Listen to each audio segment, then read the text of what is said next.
The St. Jude reconstruction project is a sore subject which spans two administrations whose leaders both blame each other for what has been described as a mess of Herculean proportion. 118 million of taxpayer dollars have been spent on the reconstruction of a burnt hospital in the south of St. Lucia. From the onset, there were no approved designs for the building. There was no defined scope of works and no predetermined budget for the construction. The project consultant, the project manager, and the main contractors had no experience in hospital construction. There was little to no supervision on the part of two sitting prime ministers. What resulted was the greatest abuse of the national purse perpetrated in St. Lucia. Tonight, we follow the $118 million trail to determine why was this disaster allowed to fester for 8 consecutive years. Who were the benefactors, and more importantly, what would it take to recommission this hospital? Untold Stories presents St. Jude, the patron saint of lost causes.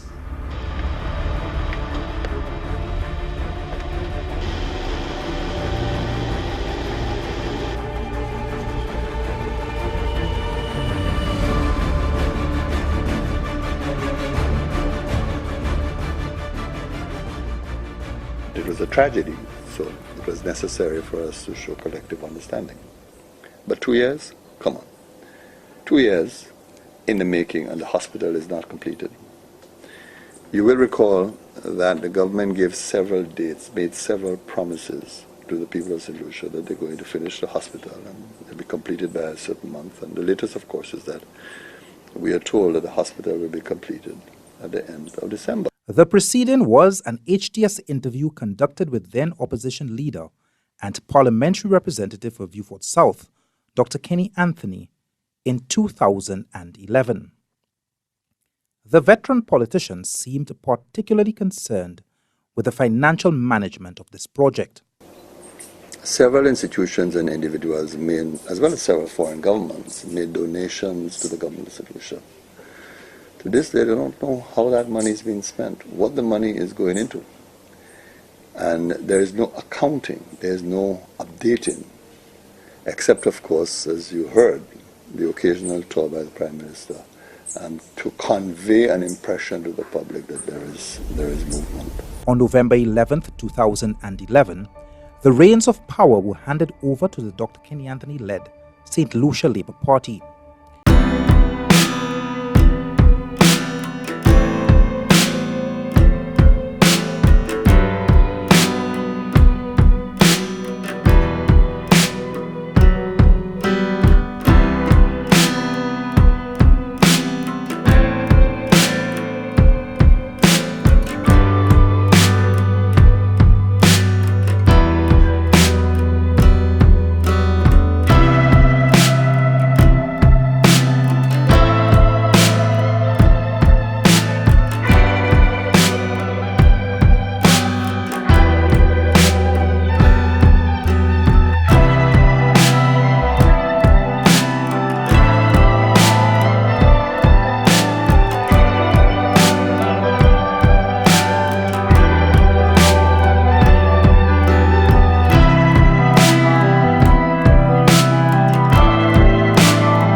Halcro Group, which was authorized by Minister for Finance, Dr. Kenny Anthony.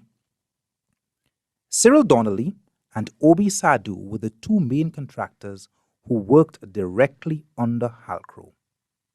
Interestingly, none of the players involved in the management, design, and construction of this hospital had any prior experience with such a project.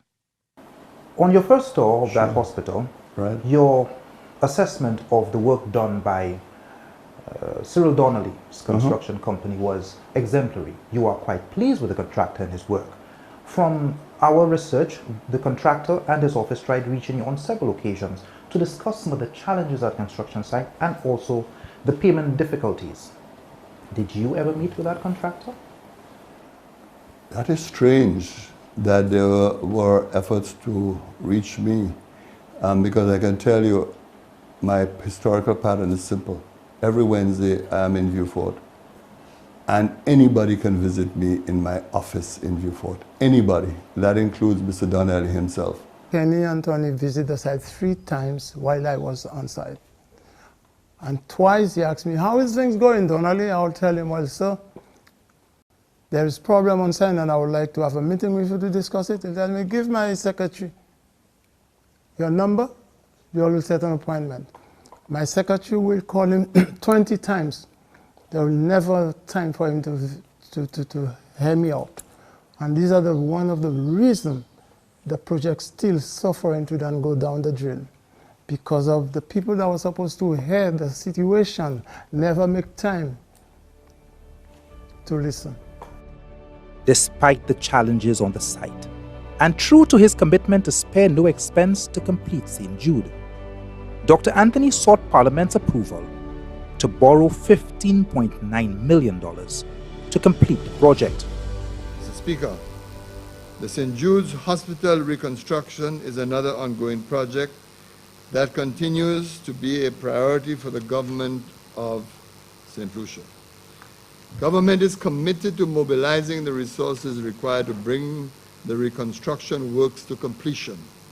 Since the commencement of the renovation works, there have been a number of changes in strategy and expansion in scope of the works. This was necessary to ensure that the works being undertaken were compatible with the critical needs of St. Jude's Hospital, but also to facilitate improvements in clinical services. Mr. Speaker, I am anxious for the nightmare of the people of the South to end. I pray that, as promised, that all major works will be completed by August 31st, 2012 to facilitate testing and commissioning prior to the relocation of St. Jude's Hospital from the George Odlum Stadium. When complete, the reconstructed facility at Cantonment will remain the permanent home for St. Jude's Hospital. In this upcoming financial year, government has approved a budgetary allocation of $15.9 million, which is required to bring this project to completion. And with that, the completion of the hospital was set for August 31st, 2012. Fast forward from May 2012 to August 2012, and the hospital was still not completed. And what's worse was, the allotted funds had all been spent. As at 2011, when you took over, was there a specific budget to complete that hospital? No. There was an initial allocation. Okay. Yeah. Were there specific plans for the completion of that hospital, as in designs? And more importantly, were these designs approved by the Ministry of Planning? Okay. First of all, you did not have a dedicated allocation. In other words, you didn't have an allocation that says this hospital is funded to the tune of 130 million, 140 million. Can you see the clear and present danger with that? Obviously, there's a danger with that. That's why internal accountability becomes crucial, and that there are checks and balances. But I can also understand the reasoning of the former government from whom we inherited that arrangement. I think the problem was that they too were forced to construct a hospital to respond to the rapid and urgent need to provide medical care to the people of the South. The intention was never ever to stay in the stadium, so that they adopted an arrangement of flexibility, and hence, of course, the reason why they adopted this arrangement of using special contracts issued by the Minister of Finance for payment. In the circumstances, I thought that that was a reasonable approach, and that is why I maintained the approach of keeping the existing consultants and the contractor on board. The change of government in 2011, what did that mean for the project? What did that mean for your scope of work? And what did that mean for your company? Destruction. Total destruction. We did dispense with the services of the contractor. Why? For a very simple but important reason. We kept the contractor, I believe, for well over a year, possibly more than a year. I can't remember the dates. But part of the problem with him was difficulty in meeting payments to workers. Was he being paid on time? Yes, he was, as far as I know. There was a period of 7 months when he wasn't paid. Well, that's not the information that I had, because when I made queries as to why the workers were being paid, I specifically asked, well, look, is it a situation where we are not paying him or we are being held up in payments? And they were telling me, no, we were up to date with the payments. And it became a huge problem with the employees at the at the hospital, because they constantly complained to me that they were not being paid on time. And then the inexplicable delays in approach. And that is why, at that point, a decision was taken. Look, we better cut all losses with the then contractor and engage a new contractor. In fact, Cyril Donnelly was not paid for 7 months and had to seek legal redress. Not surprisingly, Donnelly was unable to meet his commitments to his workers since he was owed $1,162,509 by the government of St. Lucia. Some would believe that the contractor was fired because the contractor is a well-known UWP financier, and he was replaced by your friend Obi Sadu. What would you say?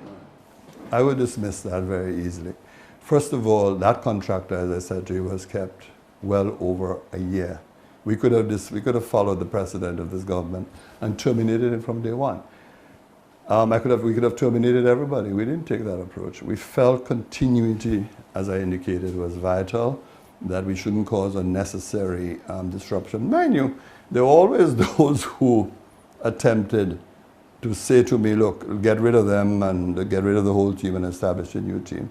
I didn't take that advice. Not that I did not know what the political preferences were, because it's a small country that you know what the preferences are. The second thing is that you say that Obi Sadu is my friend. I know Mr. Sadu like everybody else, and I don't know what leads you to that judgment that there's some special friendship. When we return, $58 million in contracts is awarded to Obi Sadu to complete St. Jude. We review the questionable financial management of the project, and we answer the million-dollar question: were there approved plans for the construction of this hospital?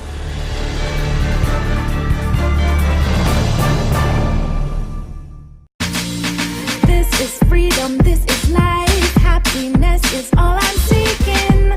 Carpe diem, I'm seizing every day, not just the weekend. Here's to all the good times. When you eat at KFC, life just tastes so good.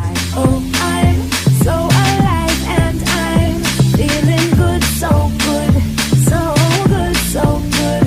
Hey, KFC, so good for everyone. St. Lucia's home for quality tires. AutoServe, your economically friendly tire specialist. We stock the widest range of passenger and commercial tires. Quality tires for cars, jeeps and pickups, end-ply tires for minibuses and more. Located at 4 Showing Castries. Call us at 451-8478. AutoServe, your economically friendly tire specialist. Thank God for AutoServe.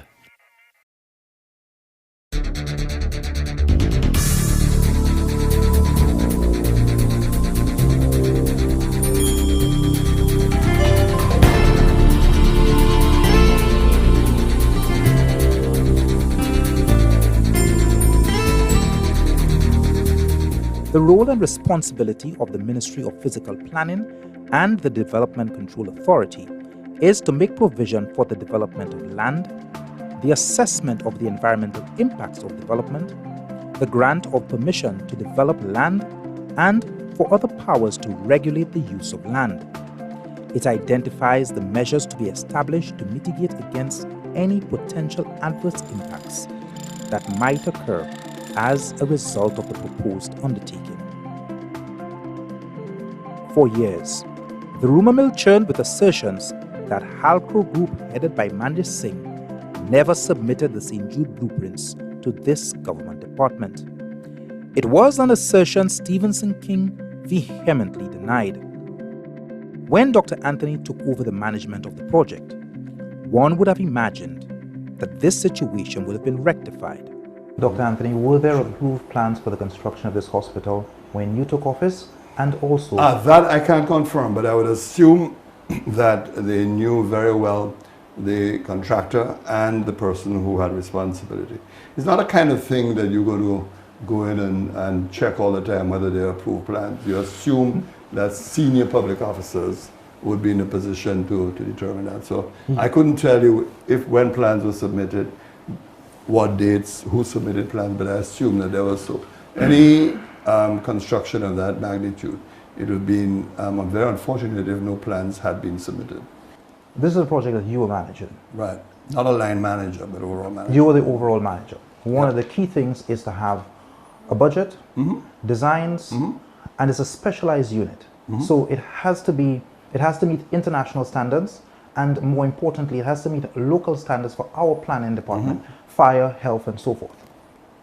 Would it surprise you to know that from 2009 till 2016, zero, not one plan for that hospital, no part of it, neither the reconstructed surgical wing or the new morgue or ambulance bay, nothing had ever been submitted to the planning department. I would be surprised to hear that, but I would not contest that because I don't have the knowledge. In June 2015, the Prime Minister secured the assistance of the Mexican government to construct an ambulance bay and a morgue. The project was completed within budget and on time. The only thing was that the architectural drawings for these two specialized buildings were never lodged with the planning department. The leader of the project claims absolutely no knowledge of this. Two new buildings and the same problems on the old St. Jude site continued with these two new buildings. What are the old problems? Let me finish, sir. Sure. There were no approved plans, no designs submitted to the government agency responsible for development control. Right. Well, we have covered that because you said that but before. We put some of that blame on the former administration. But now you, as the project leader on this, two new buildings, the same errors. Right. Why? Okay. We have covered that before because you asked me that question earlier on, so you were really asking me the same question. As I said to you, the assumption would be that if a ministry is in charge of implementing a project, that they would make sure that they secure all the approvals that are necessary. And I told you before, I'm surprised to hear you say this because senior officials of the various ministries would be aware of that fact. Certainly, if I were told that, look, there are no plans, I would have asked, but why are you then building a building with no plans? I visited the planning department and met with the Deputy Permanent Secretary Hildreth Lewis and Karen Augustine, who is the Chief Physical Planner. She is also the Executive Secretary to the Development Control Authority. They both confirmed that Halcro Group never officially submitted any plans until March the 2nd, 2016, long after well over $100 million had been spent on the facility. St. Jude's problems were not just limited to poor architectural planning. The financial management was also a nightmare. There was a very peculiar payment arrangement where the project consultant was Sand King, you mean? No. project consultant was Mandish Singh. Oh, Mr. Singh. Right. Yes. Mr. Singh had a photocopied document from both Obi Sadhu and Cyril Donnelly giving him permission to hire all subcontractors and paying and negotiating for the payments for all subcontractors under their contract. Very peculiar arrangement. So in the case of Obi Sadhu, for example, his overall contract was for $58 million. What was actually paid to his company was nearly half of that. The rest was allocated by Mandish Singh and Halcro to a series of subcontractors. That definitely, from our research, goes against the Finance Act. As Minister of Finance, were you aware of these arrangements and were you comfortable with them? Okay. Dale, you're welcome to make judgments about what is legal and what is illegal and what is contrary to the Finance Act. That is your assessment, that is your value judgment, and I don't know whether you're in a position to make that kind of statement. But let's let it fly. Let's go past. But I'm just saying that one has to be very careful about statements like that. I would not know the internal arrangements between contractors. What I would know is that in accordance with the budgetary allocations and arrangements, payments would be made to contractors on the basis of certification or on the basis of the approval of the project coordinator, and those payments would be made from the ministry's allocation. Unless you become aware of something untoward or something unusual, then of course you're not going necessarily to probe, because you assume that whatever is being paid in accordance with existing procedures. But your job there is not to assume. Your job there is to verify as the person responsible for the finances. That is why I indicated to you, just to be sure that there were no issues regarding payments estimates. I ordered a few weeks before the general elections, well before the general elections, by the way, that we do an audit to make sure that we're on top. You were persuaded to ask the director of audit to do that particular audit. No, I didn't ask the director of audit. I requested the permanent secretary in the department to arrange for an audit to be done. Yeah. Or vice versa. Or she has choices as to how she's going to do that audit. You could get a private audit or a public audit. What were the red flags that caused you 4 years down the line to say, oh, something might be wrong, let's audit this? There were no red flags that something was wrong, Dale. Auditing government projects is a normal part of the process of any project implementation. For 4.5 years, sir, were there any financial statements on this project? Yes, we received financial statements through the permanent secretary, especially at budgetary time. There were multiple addendums that came to your desk for signature without the supporting documents for these addendums. After speaking with the accountant for the project, the former permanent secretaries as well, quite a few of these addendums came, they were signed, and there were in many cases nearly 100% increases in the cost. Sir, what management did you use? Okay. I would ask you to give me proof of all these documents that you are saying, because you're assuming that this is the case.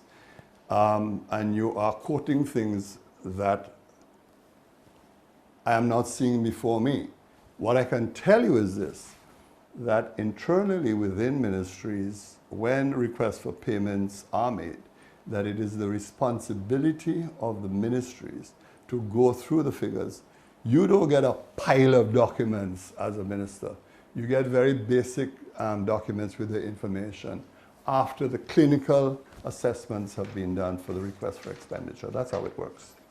In fact, Untold Stories did carry out research and pulled out several of these addenda authorized by the Ministry of Finance without any supporting documents. The scope of works on the St. Jude reconstruction was forever evolving, based mainly on request from the St. Jude Hospital Technical Committee in the form of additional rooms, storage areas, canteens, and variations in floor plans. Changes which were regularly added to to the cocktail of an ongoing construction that had no specified budget and thus contributed to the dreaded phenomenon of scope creep. We're seeing the culmination of a lot of work that has gone into this whole process. And I suspect that finally we're seeing light at the end of the tunnel. I was talking initially of a hospital being constructed at 30 million. It's now in the vicinity of 47 million. I think by completion it's going to be about 60 million. But you know what? I think it's going to be money well spent because you're going to have, as I said, a new hospital, increased facilities, brand new facilities, equipment that we never had before here at St. Jude's.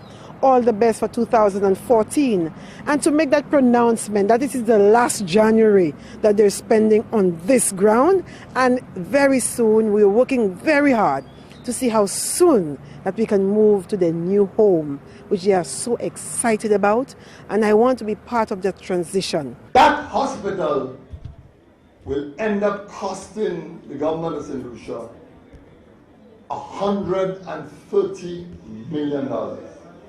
And you know what? I will find it. We are finding it. And we will do so because we are determined that the people of the South get a hospital that they truly deserve. Some would pass the blame for the change in scope of the hospital to your department. They would say that St. Jude management constantly kept asking for different things to be added to the project, and as such the scope of works expanded and extended. What would you say? In as much as managers and supervisors made requests, and I say request, of what they desire to have within their spaces for their specialist areas, I think the onus was on the project to guide managers.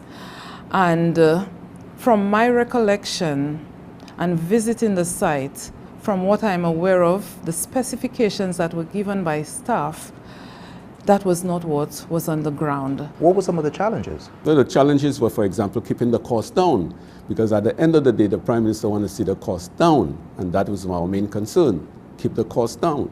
So every meeting we had, we were looking at and make sure that we needed to keep the cost down, and that was the main thing.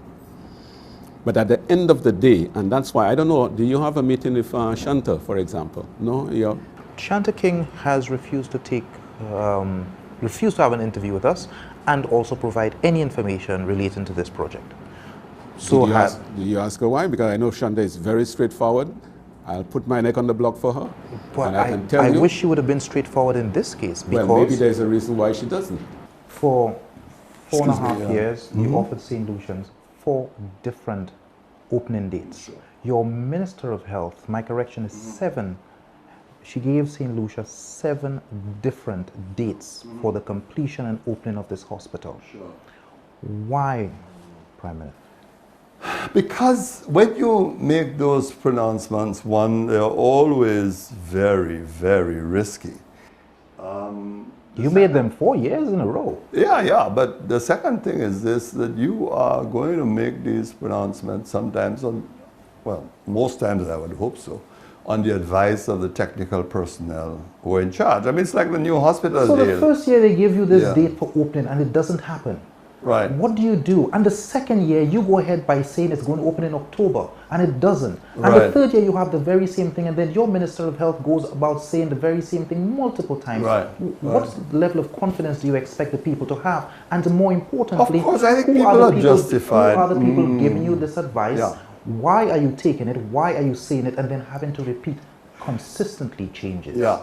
Obviously, where deadlines are not kept, people become suspicious, people become cynical, people become uncomfortable. The decision maker is often placed in an uncomfortable position, and that is to reassure persons that whatever is being done will be done in good time. I mean, this is one of the liabilities of public office.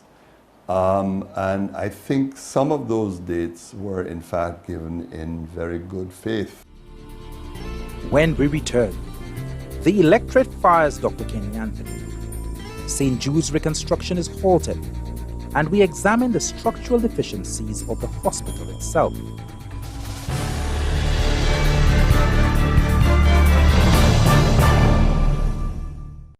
70% of all health decisions are influenced by lab results. Delivery of accurate, reliable, and timely results has been our mandate for over 20 years.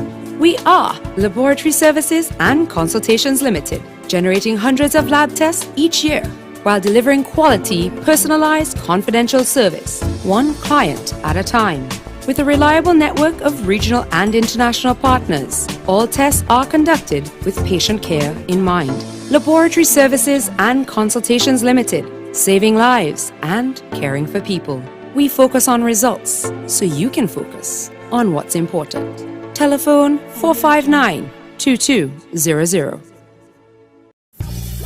For continuous hot water, shower after shower, choose St. Lucia's trusted solar heating company, Tropical Solar. With our evacuated tube technology or efficient flat plate collector system, you can shake off the early morning chill with guaranteed hot water every time you turn on the shower. Tropical Solar offers optional color-coated units to match your roof color, and our speedy installation and superior after-sales service is backed by the industry's leading warranty. Call 454-6344 or 453-1868 and ask about our flexible payment plans. Tropical Solar, good for you, good for the environment.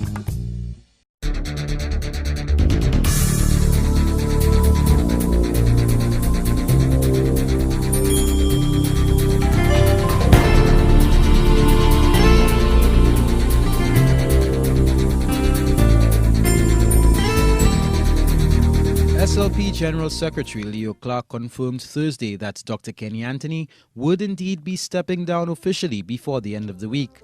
The political cycle ended on June 6, 2016, and Dr. Kenny Anthony and his party were left out in the cold.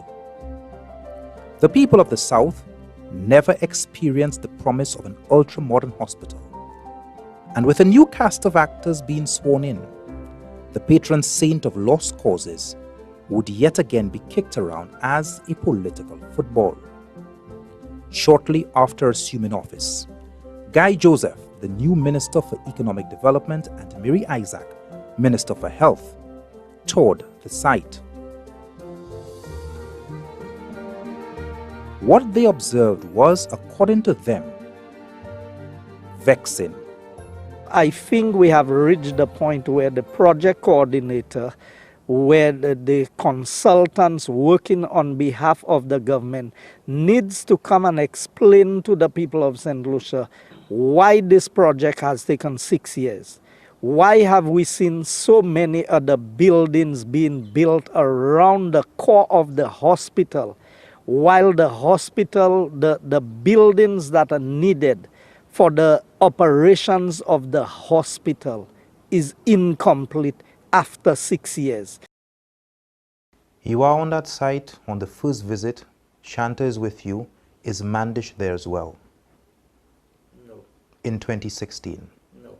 Why isn't Mandish there? From every bit of information that I have, Mandish was very absent from the project. How could he have been absent from the project when the government was paying him $49,500 a month to manage the project? Well, that is a question that I cannot answer. That's a question I can answer from now moving forward. But everything that I saw in my reviews was signed by one named Conrad. Conrad Emmanuel. And from my knowledge, based on the documentation that I have seen, I went through a list of the registered engineers on the island. I went through the Engineers Registration Board Act, and I do not see the Conrad as a certified engineer in St. Lucia. The new minister stopped the project, and in an unprecedented move, Halcro Group's contract was terminated. Shanta King's contract was not renewed, and a technical audit was commissioned to ascertain the true state of the project. When the news came that the construction process will be halted and an audit will be conducted, what were your thoughts? I actually thought that was a good idea. I thought that was a good, because let's go back to what I said a little bit earlier. In fact, I wish that I wish that Dr. Anthony had done that when he had taken over, I think in 2011, because to continue in the same vein would be to continue the same process that puts us in the trouble that we're in. So clearly, one had to create a punctuation mark, a full stop, bam, and let us see where we are and then plan from here sensibly. Did you agree with the project being stopped and an audit being conducted? It is clear from reading the report that Minister Guy Joseph has been vindicated in relation to his decision to stop the project and to have that review. The technical audit conducted by FDL Consult determined that out of the 25 buildings which form the facility, most are only 50% complete, except for the ambulance bay and the morgue. The report also determined that most of the emails on behalf of the government of St. Lucia, through the project manager, circumvented the government email server and were instead transmitted from the private email of Shanta King. Retrieval of these emails to validate transactions was therefore impossible. Untold Stories telephoned Shanta King, who is now employed with the Caribbean Development Bank. She was uncooperative, she refused an off-camera interview, and also refused to provide any clarification on anything related to this project. It should be noted that Shanta King also refused to cooperate with the project auditors FDL Consult as it relates to providing information on her role in the management of this project. We tried contacting Mandish Singh on more than 20 occasions. He never answered or returned any of our calls. So, we waited as he showed up for work. My name is Dale Elliott from Untold Stories. Would like to ask you a couple of questions. Number one, Mr. Singh, why weren't there approved plans for the construction of this hospital? Why didn't your firm ensure that these plans were approved, Mr. Singh? Mr. Singh, why won't you answer our questions? Why did you order millions of dollars worth of equipment for this hospital and now they're useless? We also sought clarification from Conrad Emmanuel on his professional qualifications and remuneration on this project. My name is Dale Elliott. I'm trying to reach you about the St. Jude reconstruction project. The question is, Mr. Emmanuel, were you a registered engineer at the time you were participating in that project? Were you working for Halcro at the time? What was your role and responsibility? Why won't you answer our questions? Shortly after airing part 1 of this documentary, Untold Stories was served with threats of legal action by solicitors acting on behalf of Mandish Singh and Conrad Emmanuel. The legal correspondents claimed that a confidentiality clause in the contracts of Mr. Singh and Mr. Emmanuel precludes them from speaking about the project. We contacted the former permanent secretaries of the Ministry of Economic Development. All except Ms. Tracy Polius declined an off-camera interview. We contacted Obi Sadhu, the second main contractor on this project, who was very cooperative. However, he refused an on-camera interview. The technical audit, which cost taxpayers $980,000, was a catalogue of a series of catastrophic engineering, financial, and project management failures. The technical audit was where our troubles began, because then we realized we do not have DCA approvals. The building is not drawn to it's not built to specifications of a hospital. When I spoke to the plumbers, they told me if you see a sketch that shows that the pipe is running in the right wall, most likely it's in the left wall. What else did the audit discover?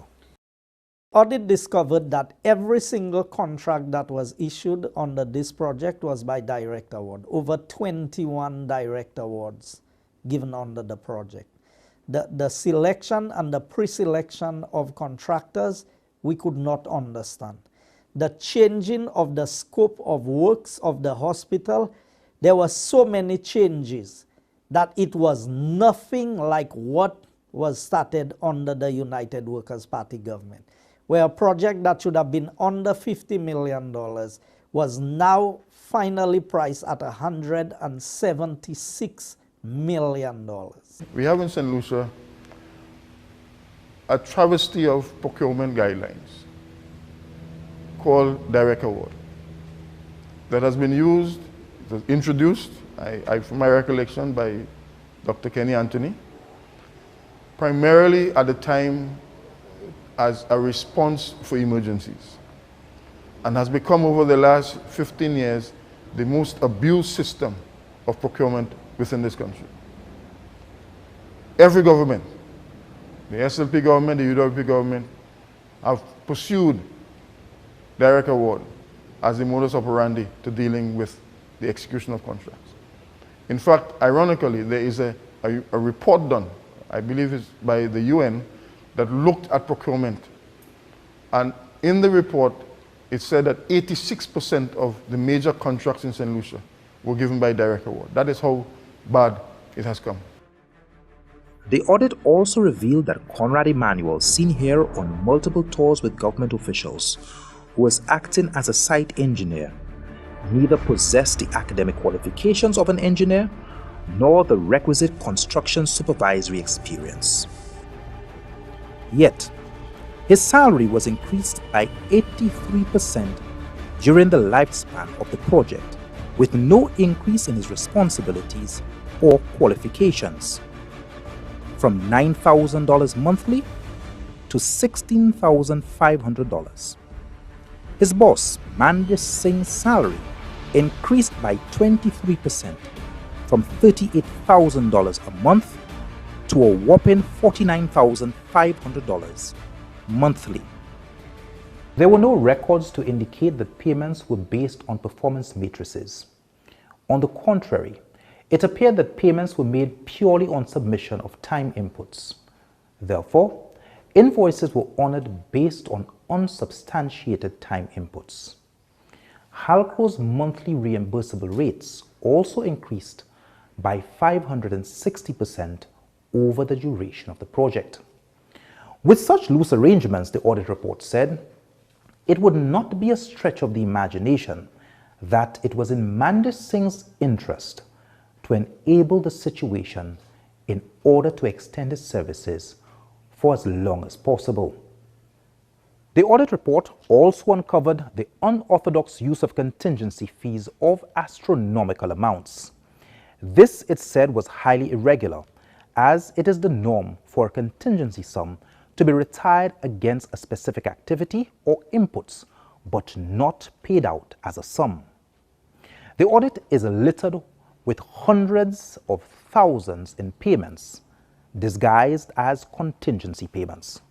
A payment review discovered that Halco paid its staff a total of $166,402.61 for the same services already paid for by the government of St. Lucia under the same agreement. This constitutes not only a double payment, but an unethical practice. As a result of this dubious practice, the government of St. Lucia, through Mandish Singh, ordered millions of dollars of specialized equipment, building material, and hospital supplies, and in many cases, paying exorbitant rates as these shipments were expedited years before they were actually needed. It is reported that millions of dollars of specialized hospital equipment have been rendered useless because of the time frame and manner in which they were stored. You were also involved in what the press called Operation Restore Container. You were on television, going to various places, knocking on doors, looking for government property. What was that all about? When we went through the audit report, the amount of things we found out that had been purchased under the name of St. Jude Hospital project that could not be found anywhere. These were purchased and imported into the island duty-free. In fact, very early in the game, when I came in, I was handed a bill that we have a container sitting on port in the port Castries, two containers, two 40-foot containers, that had accumulated demurrage charges or rental charges, not for it overstaying, just for the use of the container, of about $166,000. 2 40-foot containers. We could have built a whole warehouse with that money and stored our things. At least we would have had a warehouse. So immediately, I started to see how could we have allowed all of that to happen. Then I understood there was another set of equipment at Grand Riviere, and there was another set at Marisil, and there was another set at Bizet. All during that time, there is a huge warehouse built as part of the St. Jude project, completed, secured, empty. One of the most damning condemnations of the execution of this project is highlighted by FDL Consult on page 161 of the audit report. It states, the review of the site planning and audit of each building or structure on the site revealed inefficiencies, exclusions, code violations, and design contradictions that could very well lead to this renovated facility falling victim to the devastation by fire that rendered it unusable initially. I believe right now I am telling the public the truth, that here was negligent because of lack of proper management. Here went down because of politics. So during the process when you worked on this, was there ever a time when some of the things that you saw happening, you called into question and you called the project manager or the project consultant and say, listen, you all are getting 1, 2, 3, 4, 5 things. I am not comfortable working with them? That is a very good question to ask. Yes, but when I called the project manager, which was Santa King at the time, so many times, enough that when I questioned her why you are not taking my calls, she will tell me, do not ask her that question again because she's not working for me. She's not one of my staff. How can I bring up my dissatisfaction to anything to her when she is not taking my calls? You can only talk to people when you have contact with them. I find it interesting that the morgue and the ambulance bay have both been constructed and also completed to specification and on time. Who were the contractors on that project and how was it handled differently compared to Standard St. Jude? Well, the management was different. Why did you agree to this interview? For the truth to come out, the misled of what took place is not what that was published or been saying. So I find it is honest to the public that they know exactly what was going on and what took place and why. When we return, we examine what it would take to complete and commission St. Jude Hospital.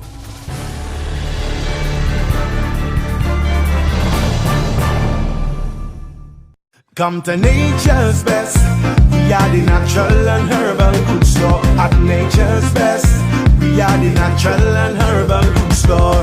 Natural remedies and beauty products, herbal supplements that's good for us. Even stainless steel jewelry, the best spices for you and Nature's me. Best, the natural and herbal good store. Come make your natural selections from our wide range of products, including natural beauty soaps and oils, oriental perfumes, stainless steel jewelry, nut seeds and grains, and a lot more. For natural relaxation, check out our line of USB aromatherapy oil diffusers and a range of sweet snacks in our diabetic Sweet Freedom Corner. Products are chemical-free, alcohol-free, and animal byproduct-free. Visit us today. Shop number 6, M&C Plaza, Jeremy Street. Come to Nature's Best. We are the natural and herbal good store. 40 years we've been together. We care for today, we plan for tomorrow. 40 years we've come a long way. Now hand in hand we'll shape our tomorrow. Labrie Credit Union at 40 and beyond. We always put people first. We always put people first. Labrie Credit Union, celebrating 40 years of transforming lives. We always put people first. We always put people first.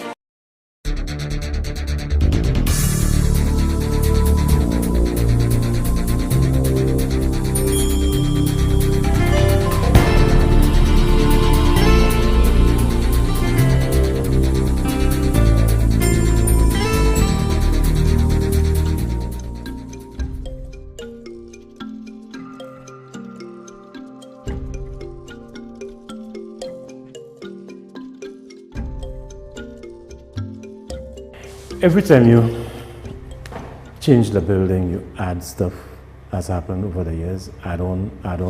There were reasons why, I'm told, maybe funds came available, so let's add on some more. And we got some more funds next year, so let's add on some more. If every time you do that, you're going to affect the entire layout of electrical and plumbing. Every single time, and air conditioning. Every time you go break rooms, the AC system would have to be redesigned. The audit report picked up anomalies, errors, and gaps in the in meeting fire regulations. $60,000 was paid for pumping water out of a foundation of this facility.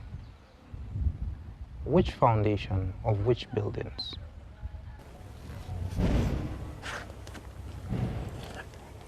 Boy, I'm not sure I can't tell you that. I mean, that's buried works.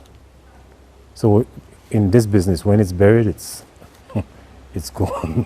$60,000 gone. Moving forward, you spent $800,000 on an audit. The hospital site is shut. There's no work going on. The people in the south are hemorrhaging. The nurses have no idea when they're going to go back to their original home. People want to make it an issue that we've spent $800,000 for an audit.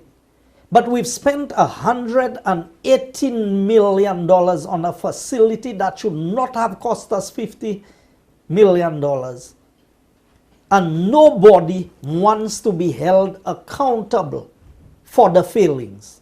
And I'm telling you, both governments have to take their share of blame for the mess that St. Jude has found itself in.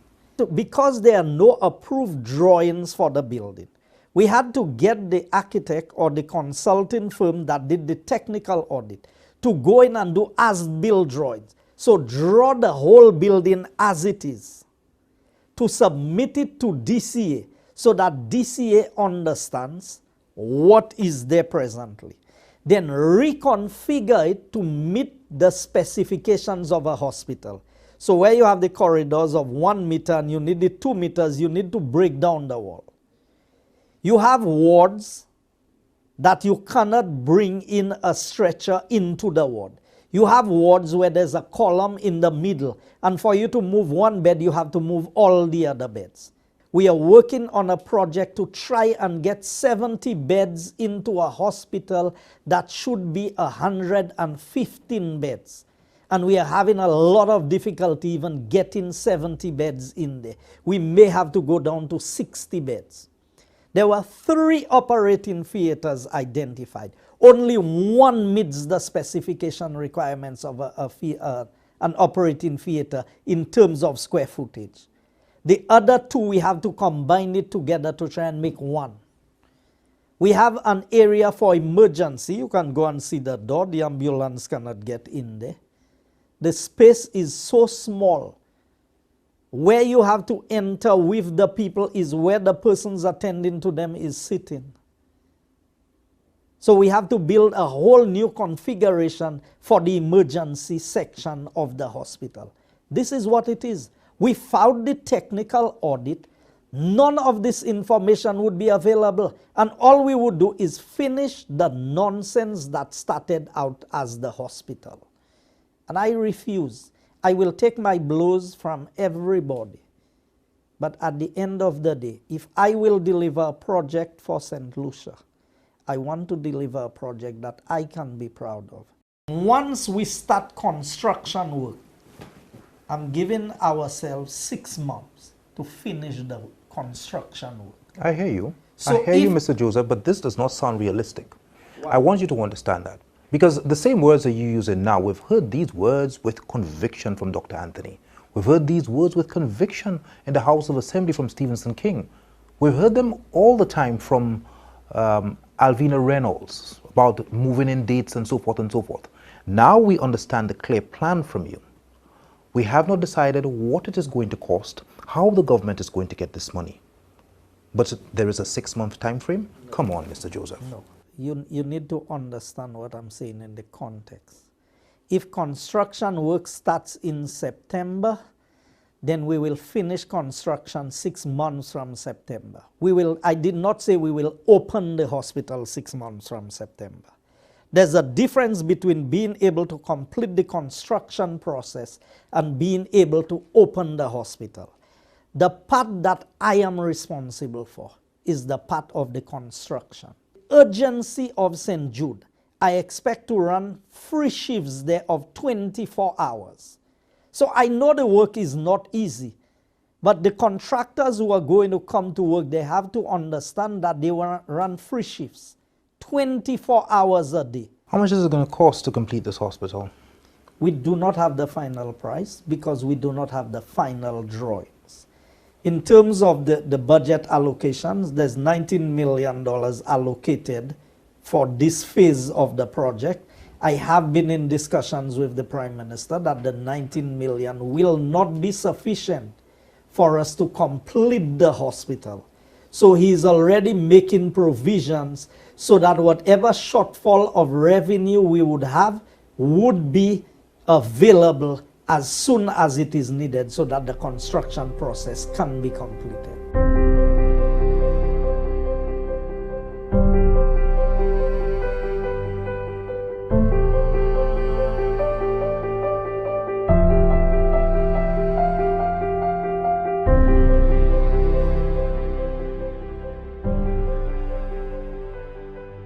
The St. Jude reconstruction project can rightly be described as a mess of Herculean proportions. A project originally intended to commence as the reconstruction of a surgical wing mutated into a reconstruction project that spun $118 million out of control. The outcome was a fragmented, poorly planned and executed project which the Ministry of Planning willfully turned a blind eye to, allowing it to spiral exponentially out of control in the form of intent, design, cost, and safety. The question is, who or what was ultimately responsible for this disaster?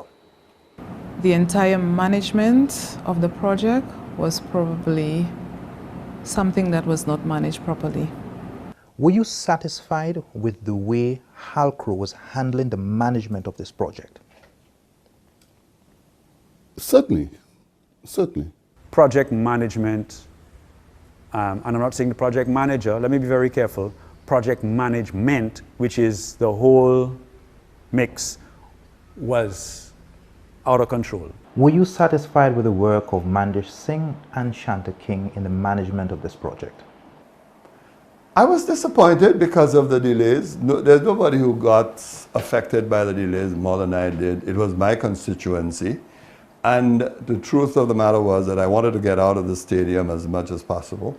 But the reality of these things, Dale, is simply this, that you can't always get what you want as much as you want the pace to be quick. Yes, but the question was really, were you satisfied with the management of this project under Shanta King and Mandish Singh? I'm not going to make a judgment of that based on the delays and so on. What I'm saying is that I certainly was very unhappy that the construction was delayed so much. Although I understand some of the challenges that they would have had, especially with the financing challenges. Dr. Anthony, I don't even understand. Why would you run away from a question like this? I'm not running, no. I'm not running away from the question at all. These are the two people responsible for the project. Under you. And for 4 years, they're giving you incorrect dates. I am not in the business. And Mandish. I'm not in the business of causing injury to the reputation of professional persons. I'm not in that. I'm not going to take that route. If you wish to cast judgment, are you satisfied or are you not satisfied? That was the question. No, my simple answer was that I was disappointed that we were not able to complete the hospital to deliver it to the people of the South, to the people of the country. But I'm not in the business of injuring people's reputations. Why is this project in such a mess? Politics. Share politics. Nothing else. Politics, bad management. There are persons who contributed significantly to the mess that we are in. Like whom? I would say the project manager and the consultant. If you ask me to pick two persons to hold responsible for this project, because they were being paid hefty sums of money. And I want to believe that when we go into these open-ended projects, the longer the projects go, the more these people get a salary. Why should they have a vested interest in ending the project?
History is created in the moment. What is breaking news is quickly eroded by the next scandal. But no scandal in the past year has been able to erode the causes and effects of a global pandemic. When COVID-19 was first announced in January 2020, many hoped it would never make it to Sweet St. Lucie.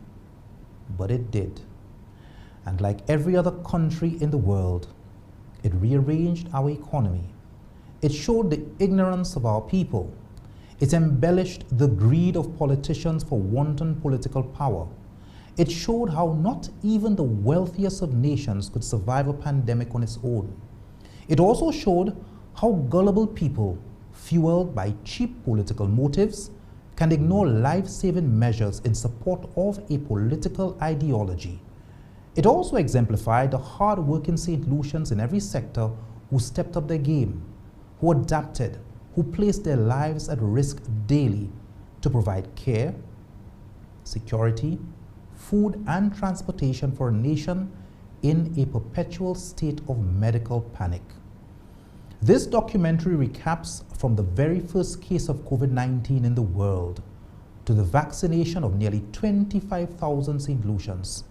It recounts what Alan Chastanet and his government did and failed to do. And it homes in on the opposition and their contribution in the ongoing fight between St. Lucia versus COVID-19. Everyone knows someone who has either contracted COVID-19 or been quarantined due to exposure.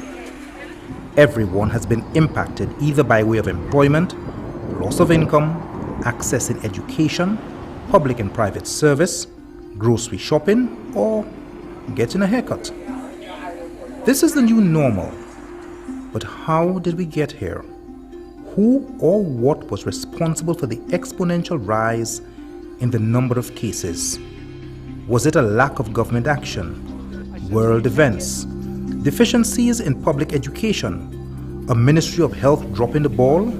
Or perhaps it was the actions or inactions of our citizens, or did the Prime Minister and his cabinet fiddle while St. Lucia burned?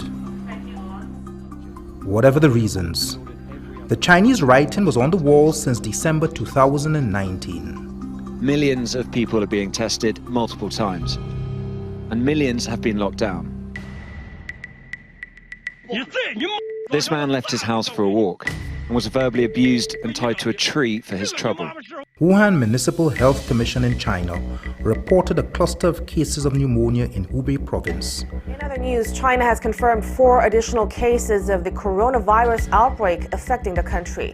These places are going to remain shut until further notice because the authorities here are anxious to try to further contain the spread of this virus. So far, the virus had been linked to respiratory tract infections and illnesses ranging from the common cold to more acute conditions such as Middle East respiratory syndrome and severe acute respiratory syndrome.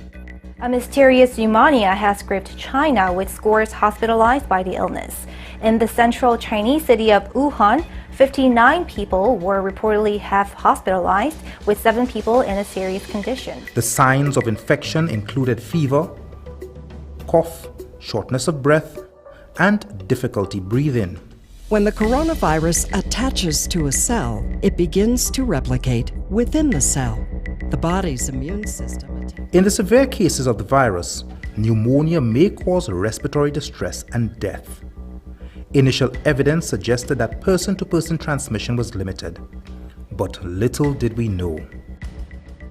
By January 21st, the virus was characterized as highly contagious and had spread to at least 10 other countries outside China. Deeply concerned by the alarming levels of spread and severity, the World Health Organization constituted the outbreak as a public health emergency of international concern, and later, a pandemic. That COVID-19 can be characterized as a pandemic. Although the risk level for the Caribbean sub-region was classified as low, the government of St. Lucia, through the Department of Health and Wellness, felt it prudent to update its existing influenza preparedness plans to reduce the inevitable impact on our population. And some of the activities that we have been working on includes, but not limited to, the education and sensitization of our health workers, non-health stakeholders and the general public, the enhancement of our port health services, active surveillance at high-risk institutions, prompt recognition strategies, measures to ensure isolation of ill cases in designated hospital isolation wards, establishing diagnostic capacity, working with the Caribbean Public Health Agency, contact tracing and quarantine of suspect cases, and the promotion of general hygiene measures and infection control for border agency, healthcare professional, and the general public. Due to an increased risk of importation of COVID-19 to the region, the Caribbean Public Health Agency upgraded the risk of coronavirus transmission from low to moderate to high. On March 1st, 2020, Prime Minister Alan Chastanet and the Chief Medical Officer Dr. Sharon Belmar-George attended a special meeting of CARICOM in Barbados to discuss the global threat of COVID-19 to the region and facilitate regional coordination for the management of the virus. After this meeting came a shift in mindset from preparedness to readiness, and rapid response was necessary to strengthen our country's capacity to handle possible importation of cases. By March 1st, the virus has spread to 68 countries and total global mortality stood at 3,041. China was the most affected country. St. Lucia actively monitored and waited for the inevitable. Public health officials have confirmed that 4 individuals are under quarantine in St. Lucia amid the outbreak of the Wuhan. Multiple stakeholder training and engagement sessions were conducted to prepare for the foreseeable. St. Lucia Air and Seaports Authority, first responders and border control began extensive training under the guidance of the CMO. Travel restrictions from China and the return of St. Lucian students from that country triggered a series of false alarms and the malicious spread of inaccurate information designed to create mass panic. The Dominican Republic was first, quickly followed by St. Martin, St. Barthélemy, and then our French-speaking neighbors to the north. March 7th, 2020, our greatest fears landed at the Euronora International Airport, carrying a British passport. The patient arrived in St. Lucia on March 7th in the company of her husband and presented to our healthcare system on March 11th, 2020. A clinical sample was taken from the patient on that same day and was sent to the Caribbean Public Health Agency for testing. The results were received today, Friday, March 13th, this afternoon, and confirmed that it is our first case of COVID-19 here in St. Lucia. By March 16th, following the confirmation of the second case of COVID-19 in St. Lucia, the National Emergency Management Advisory Committee, NEMAC, held a meeting with stakeholders to outline plans and receive feedback and recommendations to counter the global pandemic. The meeting came amidst the closure of schools and extension of travel bans to mitigate transmission. Very early, the leader of the opposition assured the leader of government business of his party's support in whatever measures which could be undertaken to bring relief to citizens in the wake of the potential economic fallout from in-country transmission. Coming up, a character is arrested, another character apologizes, and Joachim Henry does some mathematics.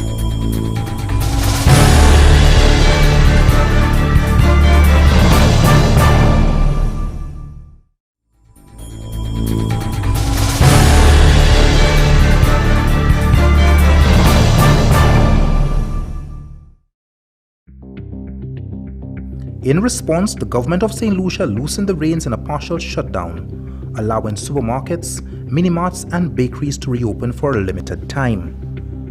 A 10-hour curfew from 7 p.m. to 5 a.m. was implemented, permitting essential businesses to operate, including hardware and home supply stores. Meanwhile, Minister for External Affairs Sarah Flood-Bobra made arrangements to have thousands of St. Lucians employed on various cruise vessels around the world repatriated. We have a total number of 219 cruise ship workers who are now making their way to St. Lucia.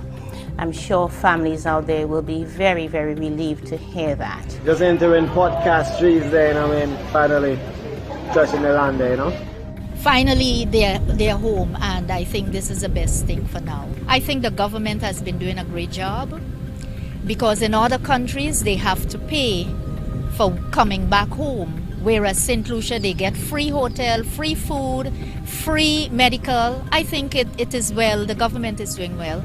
I applaud them for that. On March 13th, she was the bearer of bad news.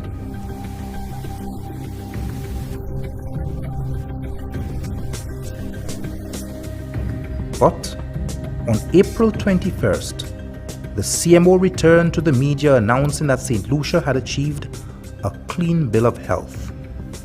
Our last confirmed case was reported on Friday, April 10th, 2020. And since then, of the 58 tests run, all have been negative for COVID-19. Between the announcement of the first case until April 21st, the government employed all resources in a multifaceted matrix to configure a medical puzzle which was still only in its infancy. And the challenges were thick and complex. Yet the responses all seemed to be backed by science, proactive governance, and the preservation of life and livelihoods. For example, the island had to deal with a mass entry of St. Lucians returning home, and it had to provide accommodation for said persons for 14 days, all expenses paid while in quarantine. Part of the protocol that we went through, but it was good. We enjoyed. In the beginning it was a little difficult until we settled in. After we settled in, it was really comfortable. The nurses, everybody made it really comfortable for us. I had a good experience in quarantine, but thanks to the Ministry of Health, the Prime Minister, the officers, the nurses, which made it a tremendous experience. So I want to give them a thumbs up and to tell them keep what they were doing. The experience here has been pretty positive, I'd like to say. I was able to get a lot of my schoolwork done. Got 3 meals a day, which was quite nice. I liked the rigorous checks that they did for our temperature every single morning and every night. So overall, I think it was a very useful experience. Within a 2-month period, the government had paid over $4,611,423.19 in quarantine-related charges. We purchased the Q32 as a form of increase in our diagnostic capacity for COVID-19. By March 23rd, we had the capacity to do local testing long before our regional neighbors. We have a point of view that we make known to the public because it's our responsibility as an opposition to make that point of view be heard. March 24th saw the unprecedented show of bipartisanship as the usual disorderly conduct of the members of the House gave way to consensus on the state of emergency. Although we may not be in support or we may not be in agreement, we are not going to engage in a political fight with the government. We are giving the government all the space needed. I'm very pleased to announce tonight that the Minister of Health and the Minister of Foreign Affairs, along with the Cuban ambassador here, have been able to facilitate getting over 100 Cuban doctors and nurses to be able to come to St. Lucia. March 25th, the Marine Unit got an injection in resources to conduct 24-hour patrols of our porous borders. Carnival 2020 became a COVID casualty, and understandably so. If the October date doesn't work, then that's the end of it for this year, and we will have to look at it for next year. What I could tell you is it's not going to be business as usual. For sure, it's not going to be business as usual. The same things we used to see around Carnival, that's not going to be for sure. The month of March saw a complete restructuring of our healthcare offerings. Respiratory clinics were set up across the island, allowing persons experiencing flu-like symptoms to get free care at the Grosley Polyclinic, the Leclerc Wellness Center, the Dennery and Soufriere Hospital, and the Viewfort Wellness Center, as well as a dedicated 311 hotline for information.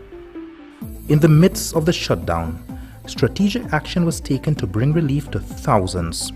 There was a comprehensive approach to cross the political lines to assist citizens in need, and over 10,000 care packages were delivered. And throughout all of these efforts, the critics never assisted. Instead, they did what critics do best. Prior to the COVID-19 outbreak, the St. Lucian economy was projected to continue along its growth path that had been ongoing since 2016. The economy was forecasted to grow at around 3.2% in 2020, building on the previous 4 years of growth, supported by solid tourism and tourism-related construction. Since confirming the island's first case of COVID-19 on March 13th, the government implemented a state of emergency, closed its borders, and instituted a series of curfews to contain the spread. We've assessed the information received and arrived at the following specific immediate decisions to protect the health and security of our nation. These pragmatic actions were successful in containing the virus and ensuring that the health impacts were arguably minimal, with just 19 cases and no fatalities as at June 4th.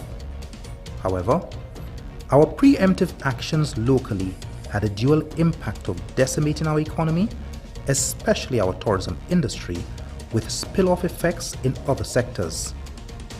Conscious of the economic fallout, on April 8th, the Alan Chastanet administration announced that a social stabilization program was developed to aid people who had become unemployed as a result of the corona pandemic, providing them with both a financial stipend and monthly food hampers. An economic support package was also developed to assist affected small businesses. Well, I'm very happy because right now I had nothing for 6 months, so I get the check, I'm happy. It's very nice. It was a pleasure helping us, the government and different vibe. I like the vibe, how it's going. Thanks a lot, man, for the support, you know. My provisions for me to sell back, to do my vending.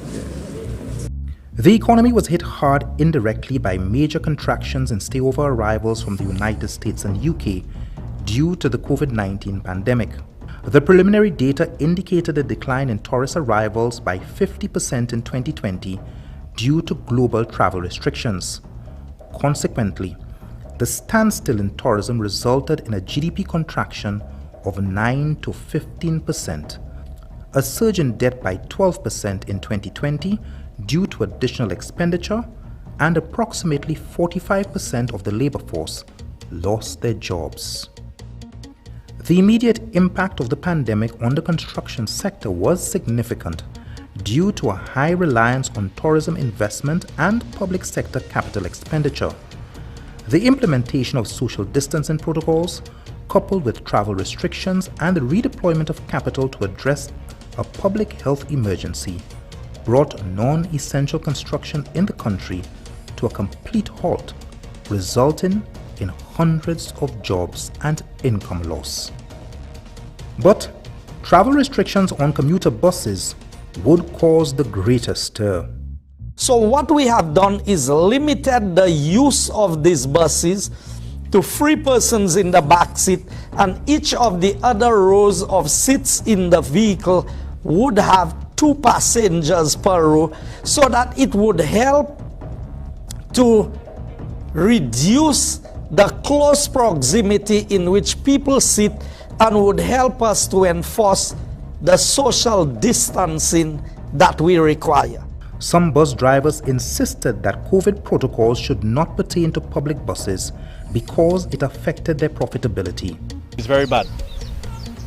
After we have done the day with 7 passengers, it's just for gas we are working. After our day, just about $20 we have left after our day's work. Some associations even staged protest action to ensure their buses were packed to capacity despite community spread. We decide we're going to pull off our service until when we get a sit-in with the powers that be. I'm talking about the Prime Minister, the Minister of Transport, along with the CMO. St. Lucia approached the COVID-19 response with a 3-pronged approach. Phase 1, the public health response, which included strengthening the public healthcare system, border closures, curfews, state of emergency, and school closures. These measures were successful in keeping community spread to a minimum and ensuring 100% recovery on numerous occasions. Phase 2 was the Social Stabilization Plan, which was launched on April 29th and included income support of between $500 and $1,500 per month through the National Insurance Corporation for contributors and non-contributors for an initial period of 3 months. About 18,000 persons out of a working population of approximately 75,000 benefited from this initiative. At this point in time, it's very challenging and it's very difficult for a lot of people around the island. And you have some houses in instances where both the mother and the father are now out of a job. And we believe that it's very important to ensure that at least they can have food for the week. The government of St. Lucia provided direct support by way of distribution of over 10,500 food and supply care packages and over 2,500 hot meals on a weekly basis to vulnerable households. Prime Minister Alan Chasley, who called into Radio 100's Out Goes In on April 9th, did indicate that the NIC is not authorized to make such payments unless the laws are revised. NIC currently is not configured to be able to give income support. So NIC only pays persons who are on sick leave. And so we've made an amendment to allow NIC to be able to give this income support. But I think the day is coming that we need to expand NIC not only to cover healthcare insurance, but also to cover income insurance. Coming up, Sean Edwards speaks the truth. Sean Edwards speaks the truth again. And Philip Pierre is livid.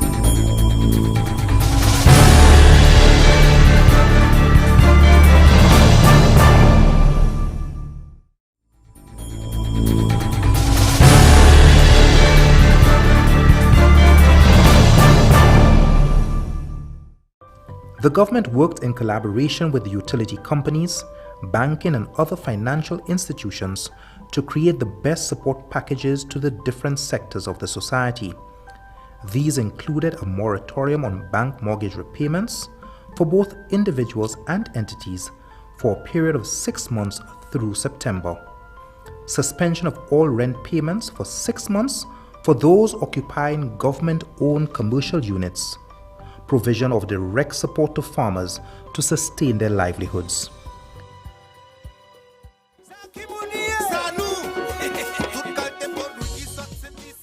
The government developed a strong buy local campaign which was geared towards reducing our importation bill, facilitating diversification, spurring investment in local enterprise, fostering greater consumption, and assisting in generating some levels of employment.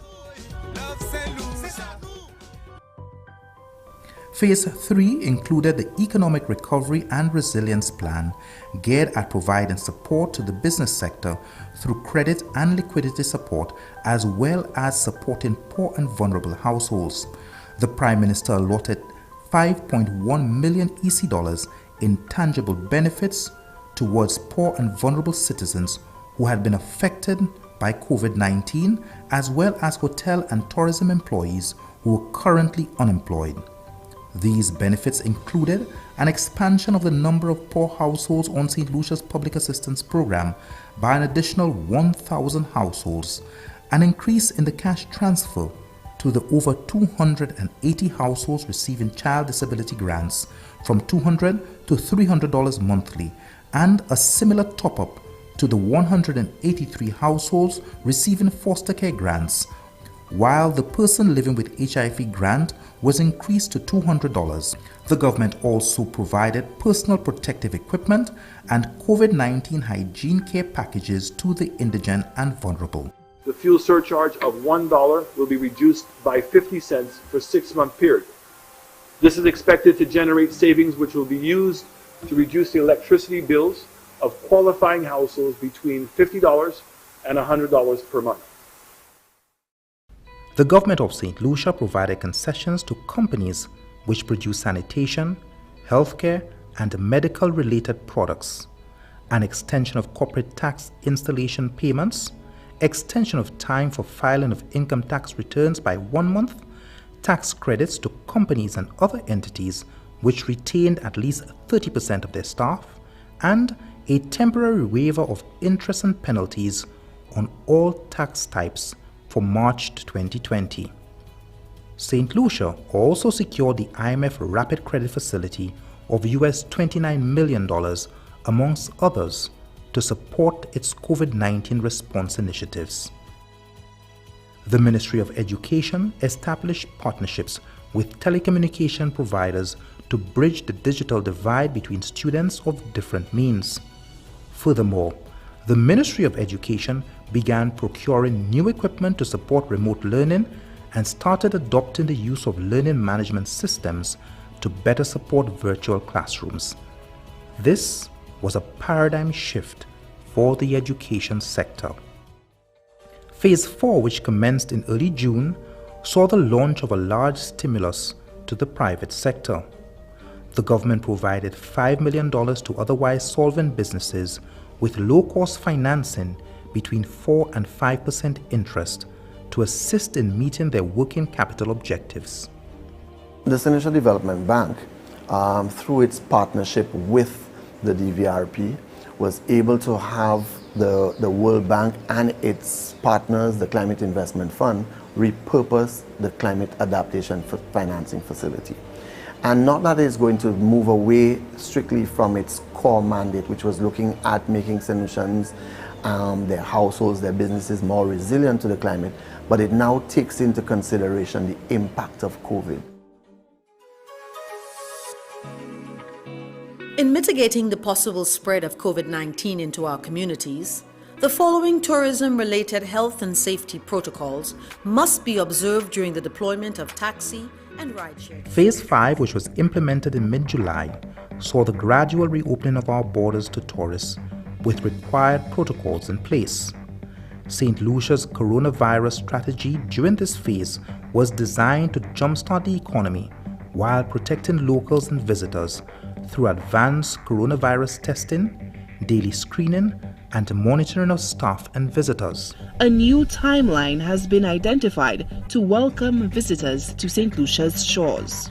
As far as I know, we have decided to open on the 9th of July. By mid-July, the government had accommodated a total of 2,261 individuals at its public health facilities, including repeat travelers. Government's expenditure for the national COVID-19 response to date tallied at over $10 million. On Wednesday, April 29th, Prime Minister Alan Chastanet presented a $1.7 billion budget. The record estimates came against the backdrop of a world marred in economic uncertainty. So just last night, Mr. Speaker, the IMF board agreed to lend St. Lucia $30 million US. We were among two other countries, Grenada and Dominica. And I want to really congratulate and thank the Director of Finance and her team for the extraordinary efforts that they have put in.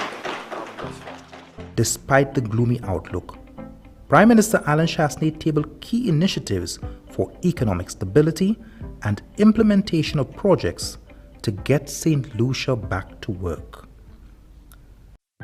The art of political opposition is spinning the truth sufficiently in an effort to convince undecided voters that the government of the day is deliberately mismanaging the finances of a country. Figures which show decline are touted as proof of malmanagement and recklessness, whereas the circumstances which led to the decline are deliberately never mentioned, like a pandemic raging havoc on the world. Presenting a 2021 budget with such a huge deficit of $560 million, the Prime Minister is finally admitting that the government has failed to manage the economy effectively and does not have a clue how to address the current economic situation. In reality, government revenue the world over had been impacted by COVID-19. St. Lucia moved from 219,608 stayover arrivals between January to June 2019 to 91,399 for the same period in 2020. The arrival figures declined by 58%.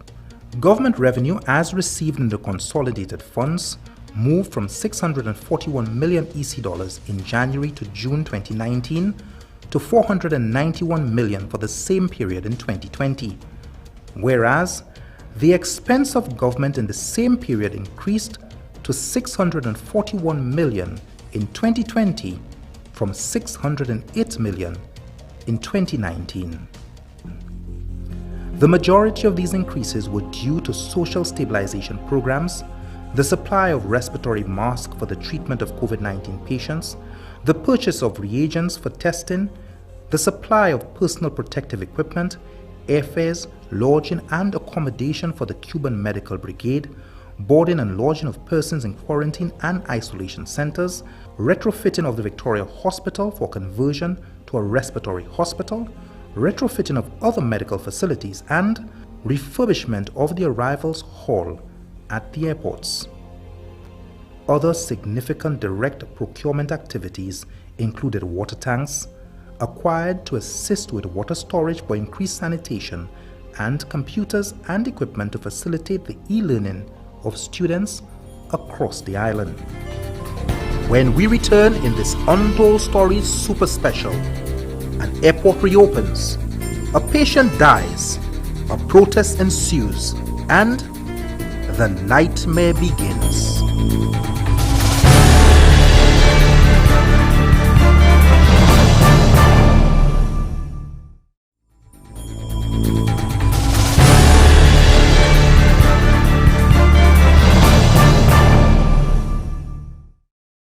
In April 2020, 4 St. Lucians contracted COVID-19. All recovered. In May, there was only one case. With the death toll rising above 279,000, the global number of COVID-19 cases has surpassed 4 million. Around the world, the virus was rearranging economies, testing every healthcare system, and it was just warming up. May 2nd, Moscow's mayor announced that 2% of the city's population tested positive for the coronavirus. May 3rd, in the United States, Virginia reports its first corona death. Total deaths in the United States as of that date was 65,464. By May 5th, the number of cases globally surpassed 3.5 million, but just 5 days later, it hit 4 million. I'm taking it, hydroxychloroquine. Right now, yeah. During a roundtable with restaurant executives, the president revealed he's been taking the drug hydroxychloroquine along with zinc for nearly 2 weeks to try and prevent the coronavirus. May 18th, Donald Trump announced he was taking hydroxychloroquine. A new study suggests hydroxychloroquine, which President Donald Trump has endorsed as a potential treatment for COVID-19, does not benefit coronavirus patients who received it. In fact, researchers say patients who were given the drug died more often than those who were not. In June 2020, a sense of calm was returning to the streets. Our borders were closed to regional and international flights, except for the occasional Boeing 737 with returning nationals. Social distancing, the wearing of masks, and the constant spraying of hands with sanitizer at every possible opportunity were factors that led to just one case slipping through with a returning national. It was a good month for the health sector, the government, and the people. Chief Medical Officer Dr. Sharon Belmar George has been a staunch defender of the continuation of the state of emergency. July was another good month for the health sector. 5 returning nationals brought COVID back home as souvenirs, and 1 local was infected. There were no fatalities and everyone recovered. St. Lucia closed its borders to international markets on March 23, 2020, and implemented a series of protocols recommended by the World Health Organization and the Caribbean Public Health Agency in collaboration with the local Ministry of Health and Wellness. These measures were proven successful. From March 13th to June 30th, St. Lucia had recorded 19 cases of the virus, and all patients fully recovered, with no active cases under investigation. With the virus seemingly under control, a COVID-19 task force was created with the responsibility of reopening the borders with a phased approach.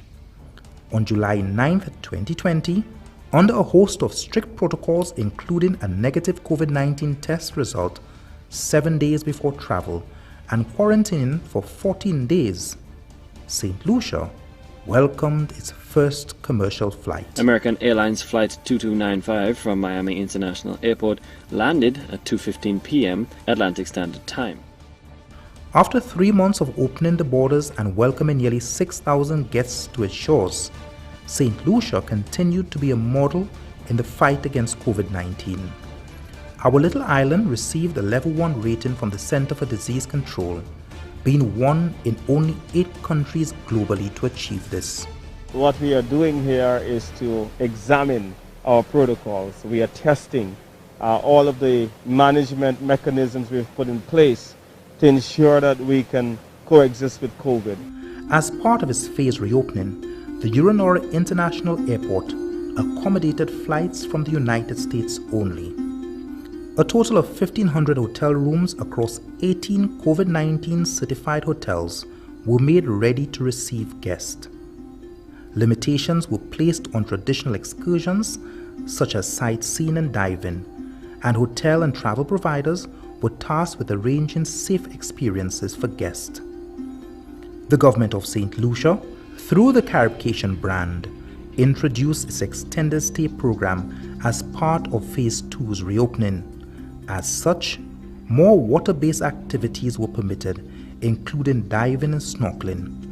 Tourism Minister Dominic Fede outlined measures to open additional attractions and restaurants so as to boost foreign exchange circulation within the economy.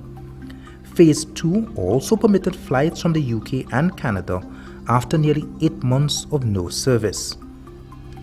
The Level 1 rating by the CDC and the easing of restrictions allowed St. Lucians to achieve a state of normalcy in their daily lives for a while. The Ministry of Commerce permitted businesses to resume full operations during normal business hours, and thousands returned to work. Curfews were relaxed from an 8-hour period to 5 hours, running from 12 a.m. to 5 a.m. Social gatherings of up to 50 persons were allowed, though mass crowd events were still prohibited. Liquor licenses were reinstated, allowing many entertainment centers and bars to resume operation, and the creative arts was back on stream.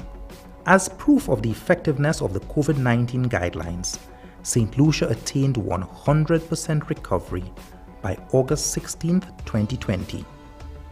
This utopic existence within a global pandemic continued through the month of September, allowing all schools to reopen.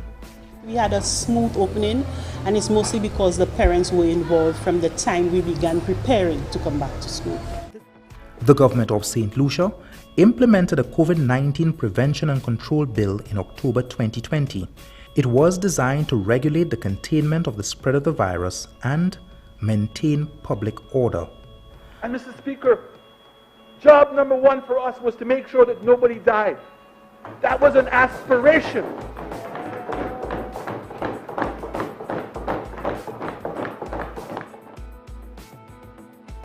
Section 1 focused on the establishment of a command center whose function was to serve as an advisory body to Cabinet on matters relating to COVID-19 and have oversight of the activities required to reduce or prevent the spread of the virus.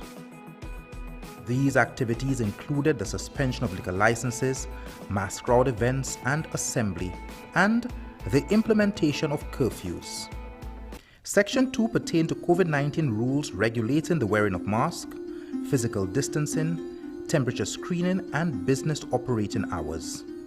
Section 3 spoke of tourism services, such as hotels and shops, to obtain a COVID-19 compliance certificate which outlined their ability to successfully meet protocol standards for the protection of staff and locals. Section 4 pertained to travel requirements for persons entering St. Lucia.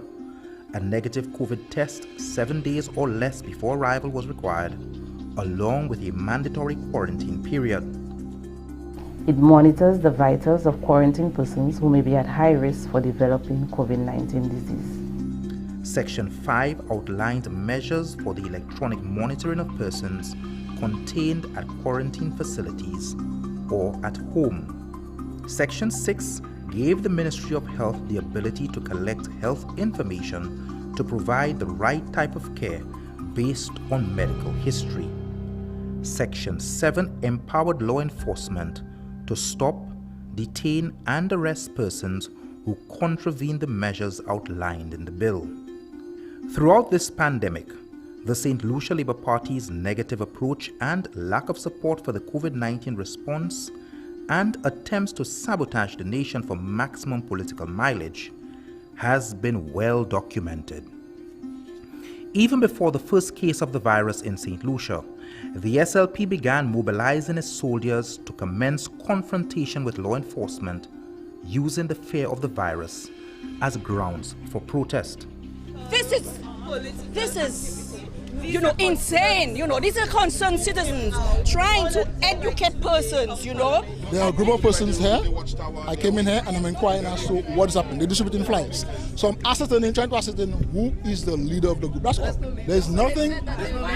Nobody has said anything. Hello? Nobody has said anything about breaking any law. Persons, I'm inquiring as to what is happening here. When COVID-19 was declared a pandemic by the World Health Organization, the Prime Minister convened an urgent meeting to discuss the pandemic's possible impact on the island. Sean Edward, the second deputy of the St. Lucia Labour Party, was sent to represent the opposition.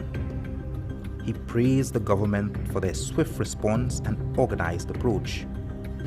Mine is not any technical pronouncement, but if anything, I just want to, on behalf of the parliamentary opposition, register our collective gratitude to the health team and everybody who constitutes NEMAC for the effort that is being made to get our country prepared in the event that we are confronted with a case. This morning has proven to be yet another reminder of the rich repository of talent that resides in this country. I mean, when I listened to the presentations made by Dr. Belmar and her team, it's hard to imagine that there's anywhere else in the region where they can top this. Days later, Philip Pierre undermines his own second deputy leader. And right now, St. Lucia is the worst prepared island for this virus in the region.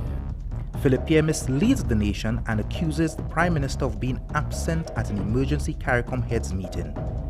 Even when the evidence showed the Prime Minister was in attendance, Philip Pierre never apologized for this blatant untruth. The Prime Minister did not see it fit to attend a meeting to discuss this virus in Barbados. The Prime Minister did not go. He refused to go.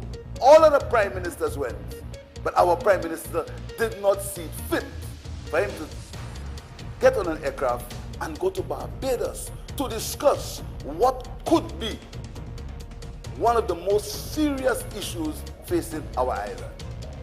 The SLP repeatedly claimed that the state of emergency was implemented to infringe on the rights of St. Lucians. These measures and these laws that we are doing today, that order is handled in the spirit in which we are agreeing to it.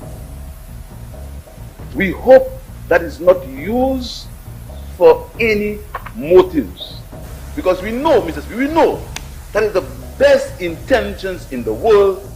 There are some people who will use that opportunity to settle political points. The state of emergency is a very serious set of powers to give a competent authority. And I think, Mr. Speaker, we want to give the people of St. Lucia the assurance that we will be extra vigilant to make sure that there are no abuses under the state of emergency. The Prime Minister has given the assurance in this House. Together let us win this war. Be a soldier for St. Lucia. St. Lucia hosted the National COVID-19 Response Telethon. The event raised over $2.5 million, which went directly towards assisting frontline workers, purchasing of the necessary personal protective equipment, assisting the poor and those severely affected by the pandemic. We, the Shigani family, owners of SNS The Price Busters, recognize during these challenging times the value and importance of all the persons who are willingly putting themselves at risk. We therefore would like to pledge $100,000 to help support them.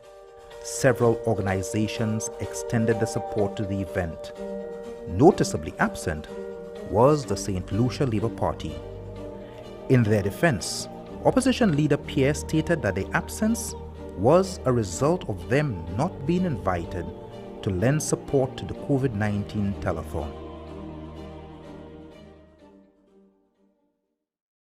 The Royal St. Lucia Police Force received word of an anti-Chastanet protest organized by Richard Frederick, a man who has made it his life's mission to bring down the Chastanet administration. Until I see we get rid of Chastanet and Philip J. Pierre is the next Prime Minister, I will not rest. No formal application to hold this event was lodged. After intervention from the police, the motorcade was called off by the main organizer. Sometimes we mess up, it's no fault of ours.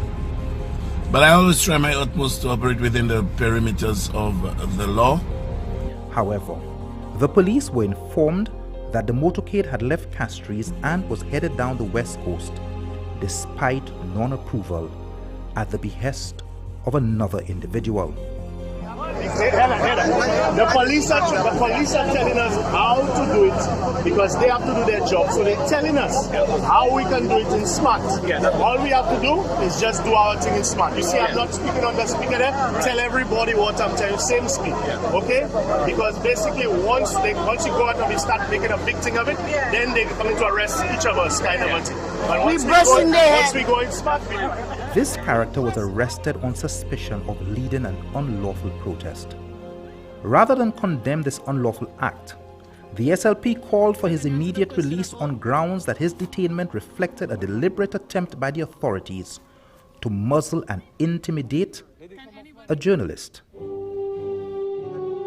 guardians of democracy, I hope the people in the United States, I hope the Americans, I hope the Europeans are viewing what is happening to St. Lucia's democracy. And I hope members of the press, members of Amnesty International, and members of the world's free press are observing. It is generally accepted that in a time of crisis, all political organizations should put the best interest of the people first, working together to find solutions to issues which can bring reprieve to every St. Lucian, regardless of political affiliation.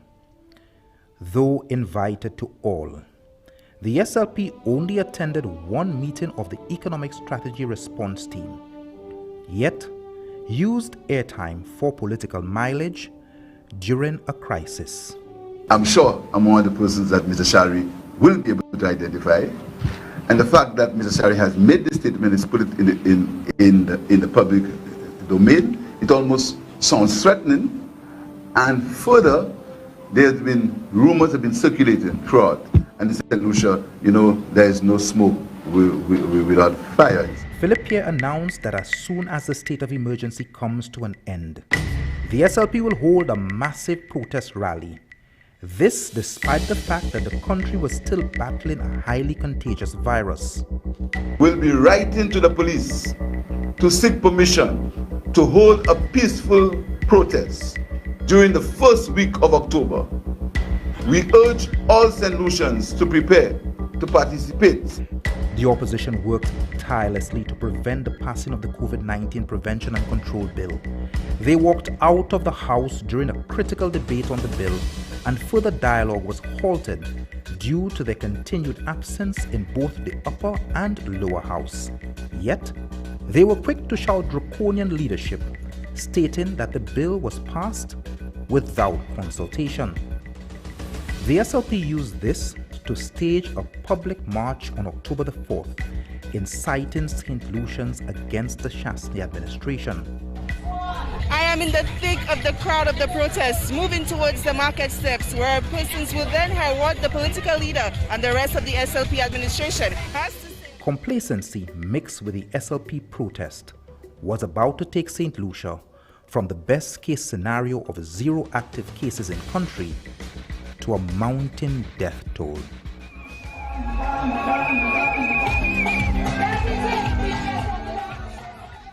Placard-bearing protesters did not maintain distancing protocols, and many were maskless. The congregation of Labour Party supporters and the breach of protocols during the pandemic showed a lack of due care and attention to the detrimental effects of the COVID-19 pandemic globally, regionally, and locally. Up until this March, St. Lucia had been doing well with 28 combined cases and no deaths. 6 days after the march, our hopes and dreams for normalcy were shattered by a bus driver who, it is alleged, participated in the SLP march and tested positive for the virus. Case number 40 is a 42-year-old male from the Mico district. This necessitated contact tracing of over 500 persons, conducting 283 tests and quarantining of over 50 people in government-funded facilities. By the 22nd of October, there were 42 new cases, which indicated the presence of community spread. Rethink the policy on opening the country's borders. The Labour Party's PR machinery wasted no time in passing the blame onto incoming visitors. However, the data from the Ministry of Health, showed that only one returning national tested positive for COVID-19 in October. Their attempts at sabotaging the government undermined the efforts of the CMO and all frontline workers who slaved tirelessly to keep the spread of COVID-19 to a minimal. The CMO was discredited by the opposition on accusations that she was more loyal to Alan Chastanet than her oath of office, as evident of her support of the reopening of the tourism sector to US travelers. In the month which followed the SLP March, community spread tripled to 164 locals, whereas 15 visitors tested positive on entry. It was generally suspected that oversights in maritime border controls were the culprits for the new spikes in cases, as persons entering the country legally from Martinique, which at the time had over 3,500 active cases. And we are learning that people from Martinique, which is a country that is infected with the coronavirus, are infiltrating the country through the back door. And that the Louvet Beach, which is not too far away from Olio in my constituency, is one of the entry points for those persons in Martinique. Ever since the demise of our banana industry, a lot of people from my constituency have resorted to a life in Martinique where they work very odd jobs, Mr. Speaker, to earn a living for themselves. And with all the panic that has been triggered by COVID-19 coronavirus, some of them are fleeing from Martinique and they are finding very creative means to enter. Mr. Speaker, I want to take the opportunity in this honorable house today to appeal to all my constituents and St. Lucians who have relatives in Martinique, who know that they are planning to enter the country through the back door, to let them know that they need to desist from doing that. Therefore, new measures were put in place with regard to border control. One such measure was the suspension of licenses for fishermen for 7 days, while the Marine Unit beefed up its surveillance of our borders. The state, it's no secret, by itself cannot manage the borders by ourselves. And the fisher folk need to act as part of our security force. Once again, instead of supporting this measure in the interest of St. Lucia, Philip Pierre was at it again. A lengthy press release by the St. Lucia Labour Party captioned, quote, "Do not punish fisher folk to fit your false narrative," unquote, reads, quote, "Although the Prime Minister's action against the fishers is being labelled as a border control measure, it seems to be motivated instead by the need to maintain the backdoor blame narrative for the recent spike in COVID-19 cases, as this deflects away from the inadequacies of front door protocols. It is telling that one certified accommodation property has since recorded 7 cases of COVID-19 and that this hotel has not been shut for any length of time yet. Instead, fishers, none of whom have tested positive for COVID-19, are being asked to stop their business operations," unquote. The concerns of the opposition were brought before Prime Minister Alan Chastanet. Almost immediately, the Labour Party's rumour mill circulated that there was an outbreak of COVID-19 at a Sandals resort. The opposition leader perpetuated the spread of this false information. These baseless accusations were quickly put to rest by a press release from the hotel which stated, "It is noteworthy that as of October 30th, there was no data to suggest that any of the 6,000 visitors since the opening of St. Lucia's borders were responsible for the community spread of COVID-19.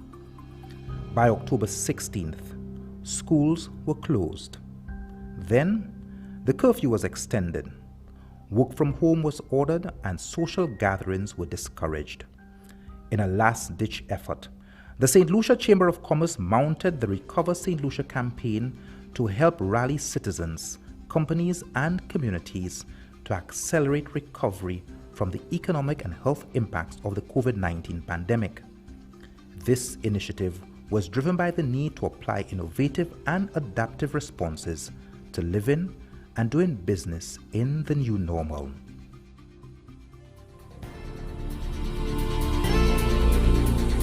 Still to come, The CMO dominates TV screens. Patients escape quarantine. And bus drivers go on strike.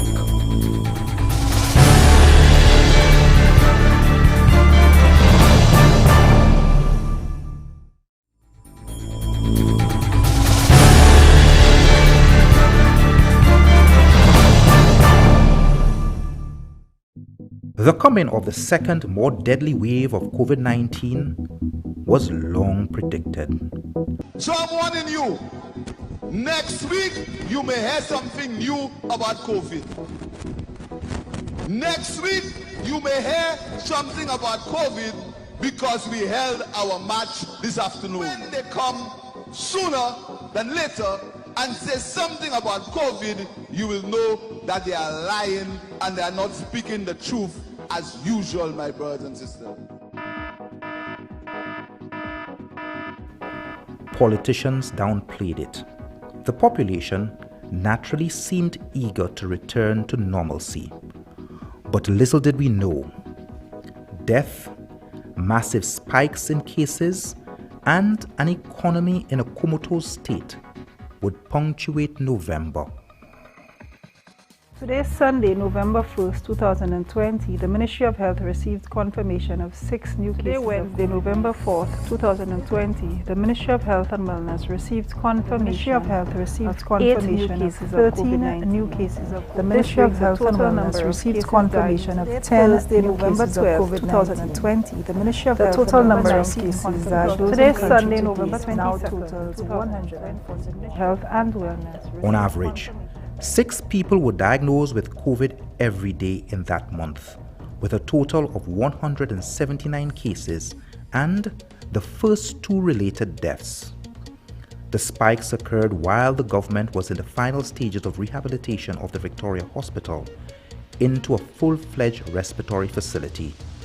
Engineers and workmen labored around the clock to ensure that this facility was fully commissioned to deal with the second wave.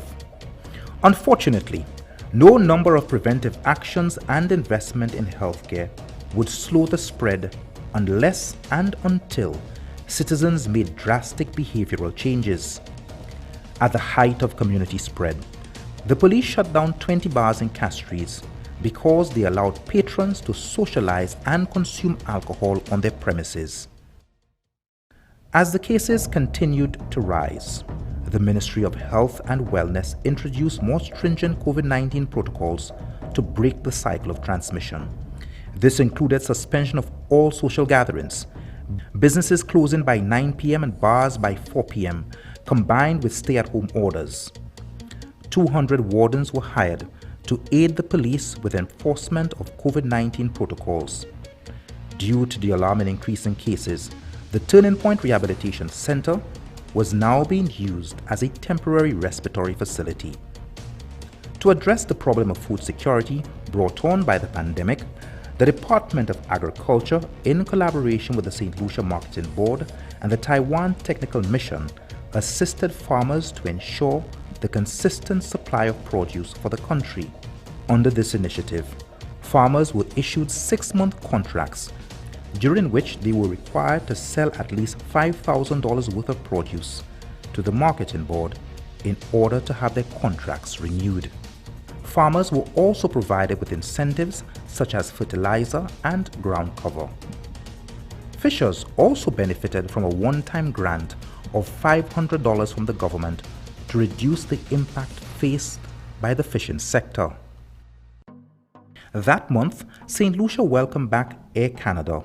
4 additional flights from the United States and Canada brought 725 visitors and returning nationals to a familiar backdrop where they were met with a full complement of protocols such as a fully staffed nurse station for testing, sanitation stations, and thermal scanners. As part of its responsible reopening, guests were only offered accommodation at COVID-19 certified hotels.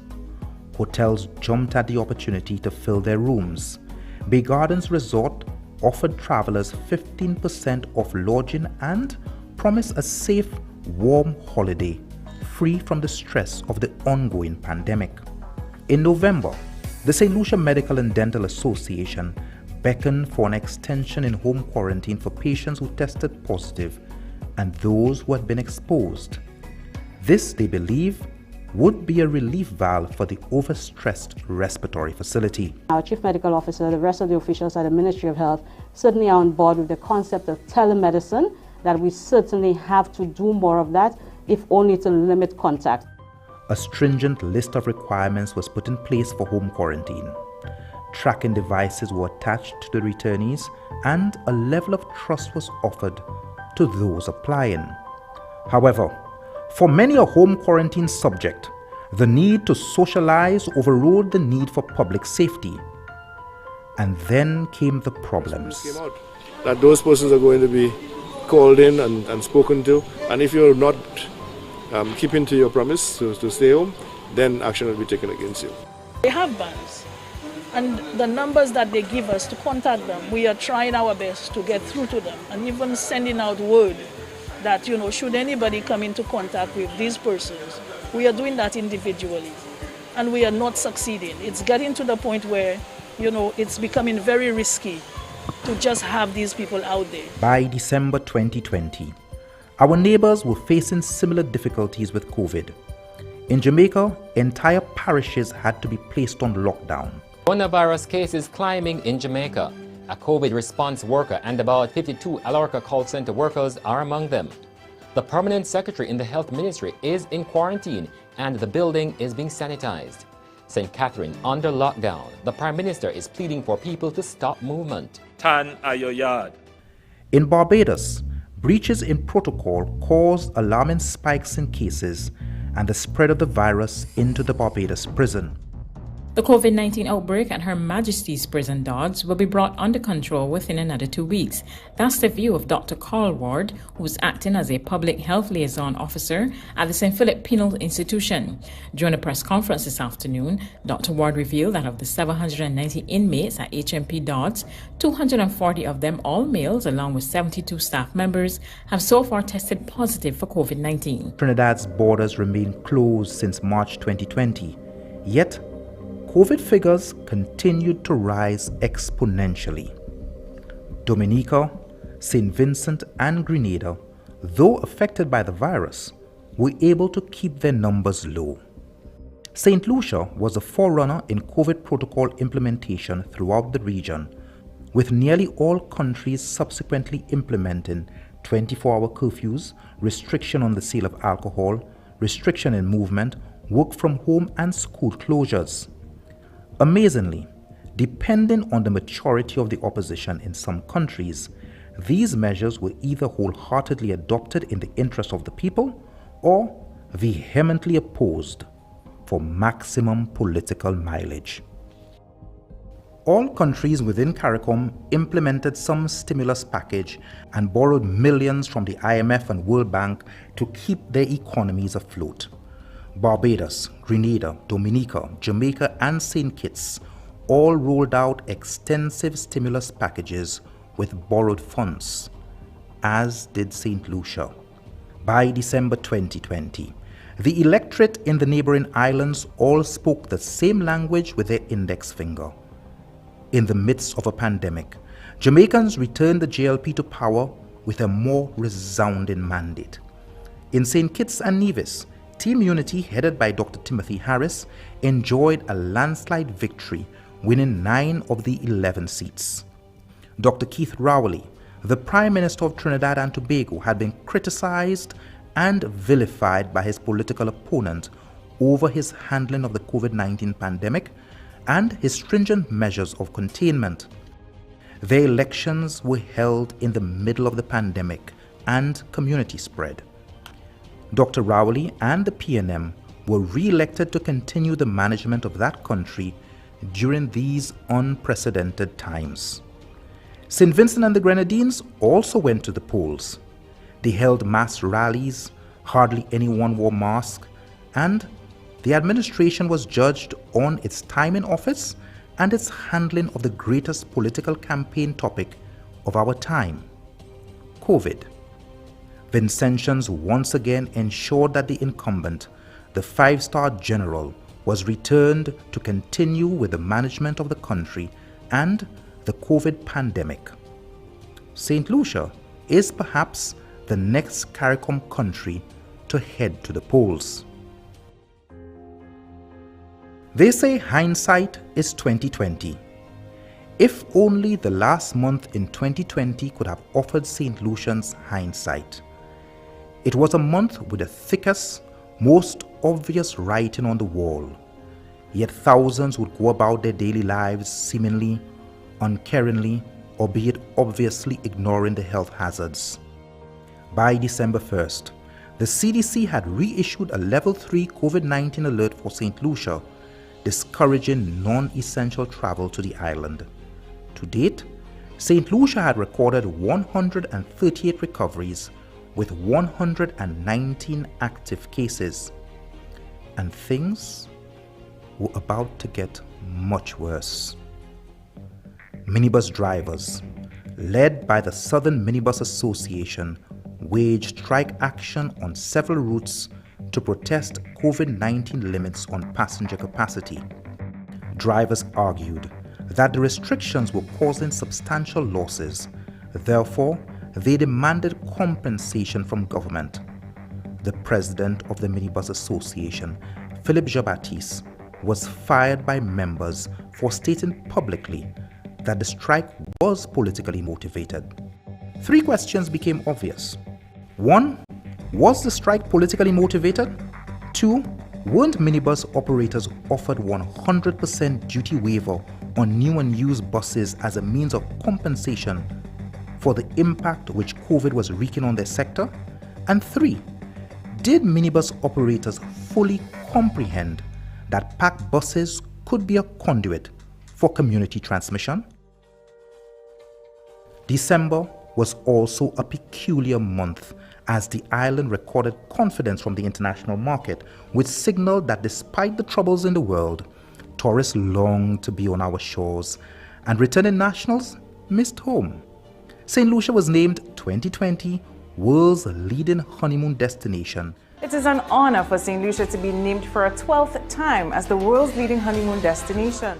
And #1 Caribbean destination in 2020's Reader's Choice Award. Arrivals increased by 50% over November. Nearly all hotels which were being used as quarantine facilities were now fully booked with tourists. Health authorities also placed a nominal fee for government quarantine. And now, home quarantine was approved by the Ministry of Health. Unfortunately, this would be extremely difficult to police. 16 returning nationals and 19 tourists turned out to be positive, and 59 locals shared the virus that month. Social interactions, the incubation period mixed with the festive season, was creating a lethal cocktail for our health sector. The UK variant SARS-CoV-2 also became a threat in December. The government, in response, enforced stricter travel guidelines as it geared up for peak winter season. NEMAC approved updated COVID-19 restrictions from December 15th to January 11th, 2021. Extensions of business hours, in-dining and gatherings of up to 25 persons were permitted. However, no Christmas or New Year's parties and absolutely no fireworks or Aso Square celebrations were permitted. Yet, there were many who defied the rules, and the country would pay for it dearly in January 2021.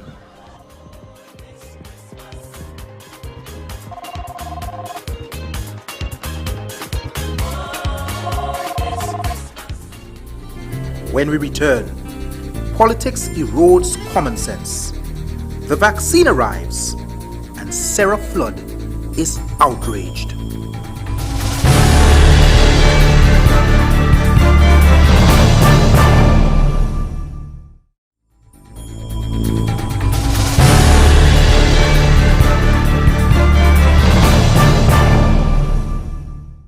The ominous writing was on the wall since the commencement of the festive season.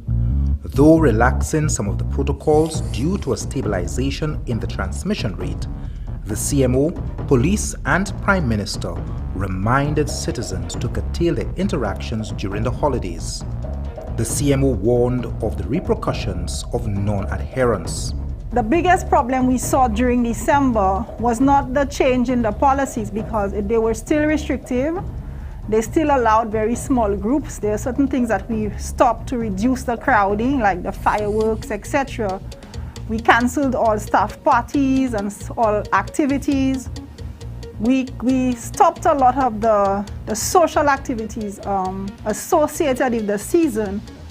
But what we noted, which put us at great risk during the month of December, was the non-adherence to home quarantine and the non-adherence to these very same policies. The incubation period of COVID-19 is 14 days, and almost like clockwork, the epidemiological graph reported acute non-adherence and an astronomical rise in community spread. Between January 1st to 14th, 190 cases were reported. Between the 14th to the 31st of January, things went from bad to mad. There were 842 cases in total for January. St. Lucia now had the highest COVID rate within the OECS and second only to Barbados, which recorded 1,162 new cases in January. Everyone was pointing a finger. The CMO attributed it to non-adherence to protocols. The UWPs said it was the famous New Year's party at Cap Estate.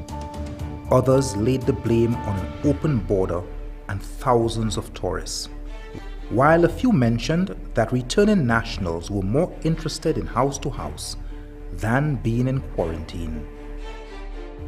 And naturally, Philip Pierre and his group laid all the blame on Chasney. Whatever the real reasons, the consequences were far-reaching and economically and socially debilitating.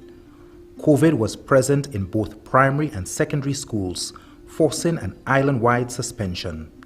The Royalton Resort closed its doors after several staff and guests tested positive. The Center for Disease Control issued a Level 4 advisory on St. Lucia, urging travelers to stay clear of the destination. By January 25th, there were 5 cases of the British variant SARS-CoV-2. 8 patients succumbed to the virus in January, and once again, the leader of the opposition called for the firing of the Prime Minister and his cabinet. As at January 11th, 2021, taxi operators, hotel workers, and ancillary services were now gainfully re-employed because of the decision to manage the entry of tourists. The Civil Service Association called for a 2-week island-wide shutdown. The St. Lucia Medical and Dental Association requested the instituting of curfews from 6 p.m. to 6 a.m. and the use of rapid testing. But it was the Royal St. Lucia Police Force and the St. Lucia Fire Service that will be taxed the most this month, dealing with quarantine breakers. January was a depressing month for most St. Lucians. WhatsApp messages with the daily count scared us, reaffirmed the need for social distancing, and we watched helplessly as all the initiatives prepared by the government began to burst at the seams. Yeah, no COVID again. The newly refurbished Victoria Hospital Respiratory Facility was hemorrhaging with new cases. The number of tests being conducted daily amplified, and understandably, the wait time for results increased significantly.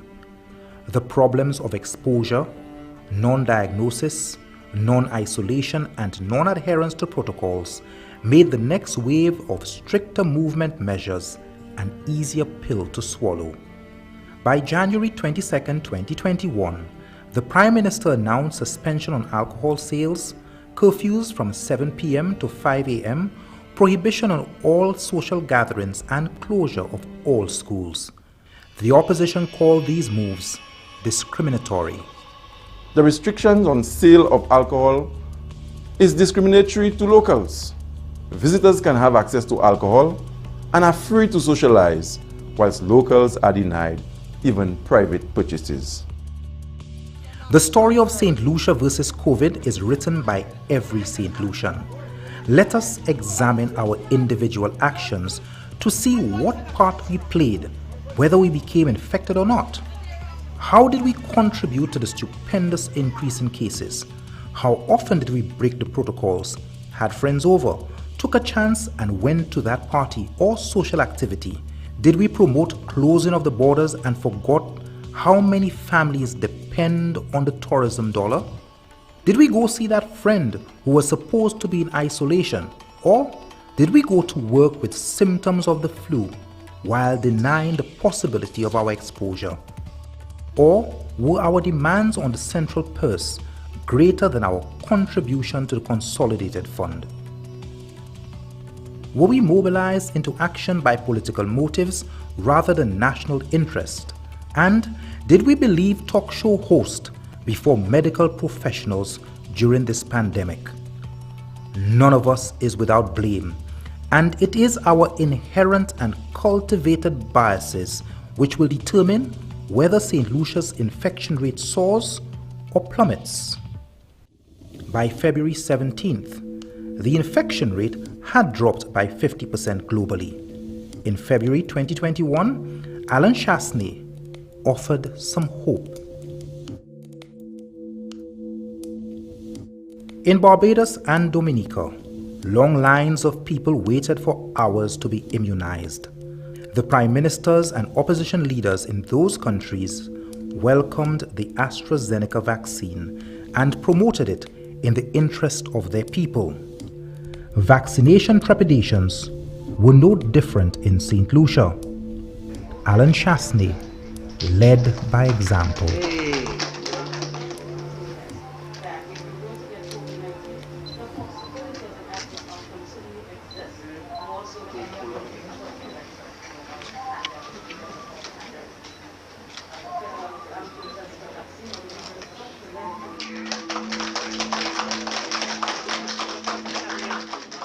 We can, we will was the theme for Independence 42, and it was celebrated virtually.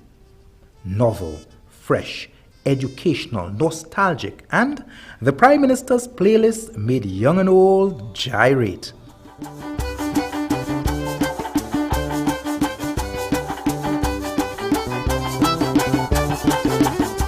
up to the sunrise with a heart of gold, see the sunshine, a place where there's only harmony and unity.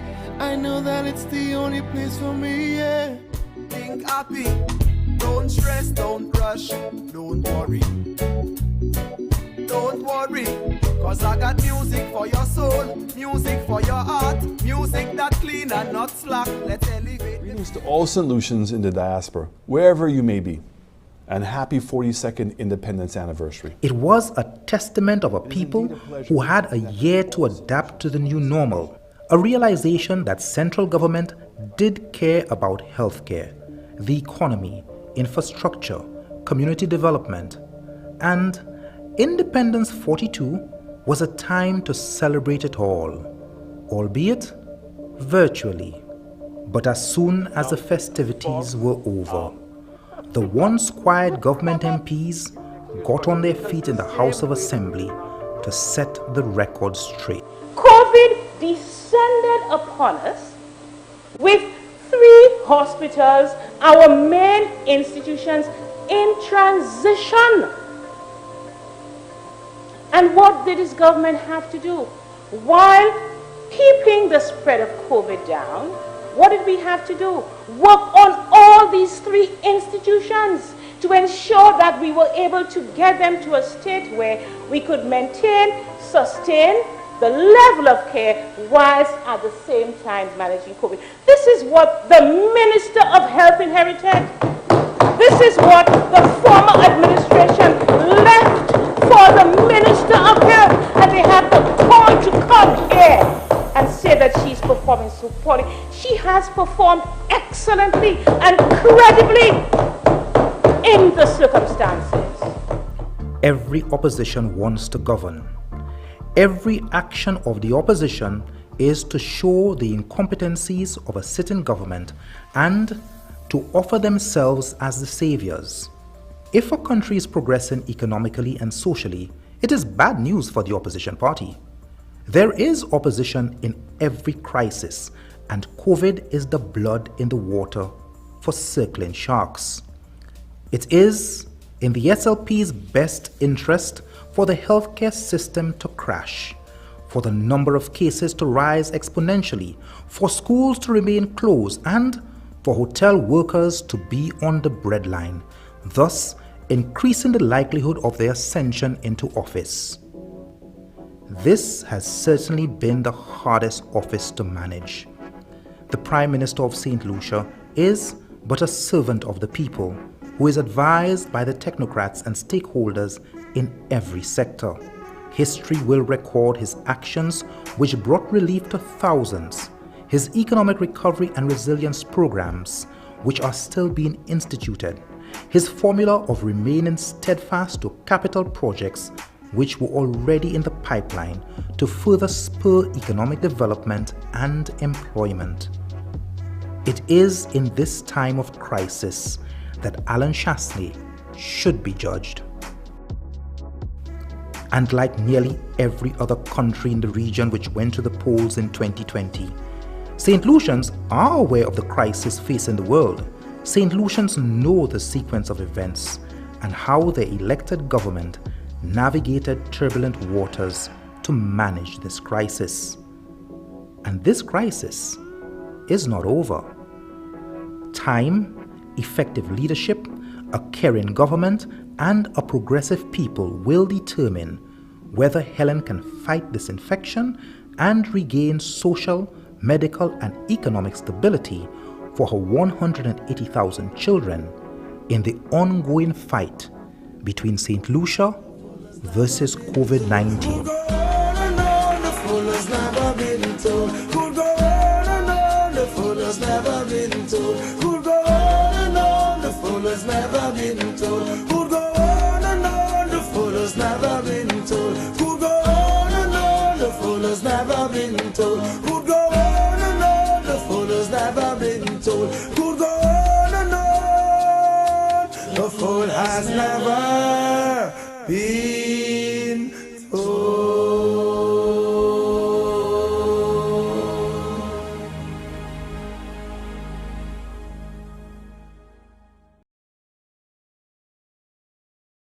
The chances are that 6 months ago you didn't know who Andrew Tate was, and the chances are that now you do. Hello. Andrew Tate's a former kickboxer. He's now a social media influencer. Last year he was more Googled than Donald Trump or Kim Kardashian, and his content's amassed hundreds of millions of views. His enthusiasm for misogyny, cars and wealth has delivered fame, thousands of fans, and many thousands of dollars. He's also being held in Romania as part of an investigation into rape and people trafficking. Tate denies all the allegations. Do you ever wonder why some people who you've never heard of before all of a sudden appear everywhere? And that clip we just heard, well, that was the journalist Matt Shea, who gained access to Tate's compound in Romania. To get inside, I had agreed to endure a professional cage fight in Romania. I know he's gonna lose, but wow, he's actually in there. Along with 100 Tate superfans. Matt Shea, welcome to the Media Show. Thank you. You've made this film for Vice. It's called The Dangerous Rise of Andrew Tate. I wonder when you first decided to try and make contact with him. Well, I was actually first brought onto this story by a brilliant journalist and producer called Jamie Tozin, who's been following Andrew Tate for years before he became famous. So by the time we were filming in his compound in Romania, were positioned in such a way that he was just, the calls for him to be deplatformed were just happening, and we had a kind of inside view of him and his inner circle dealing with that. And how do you go about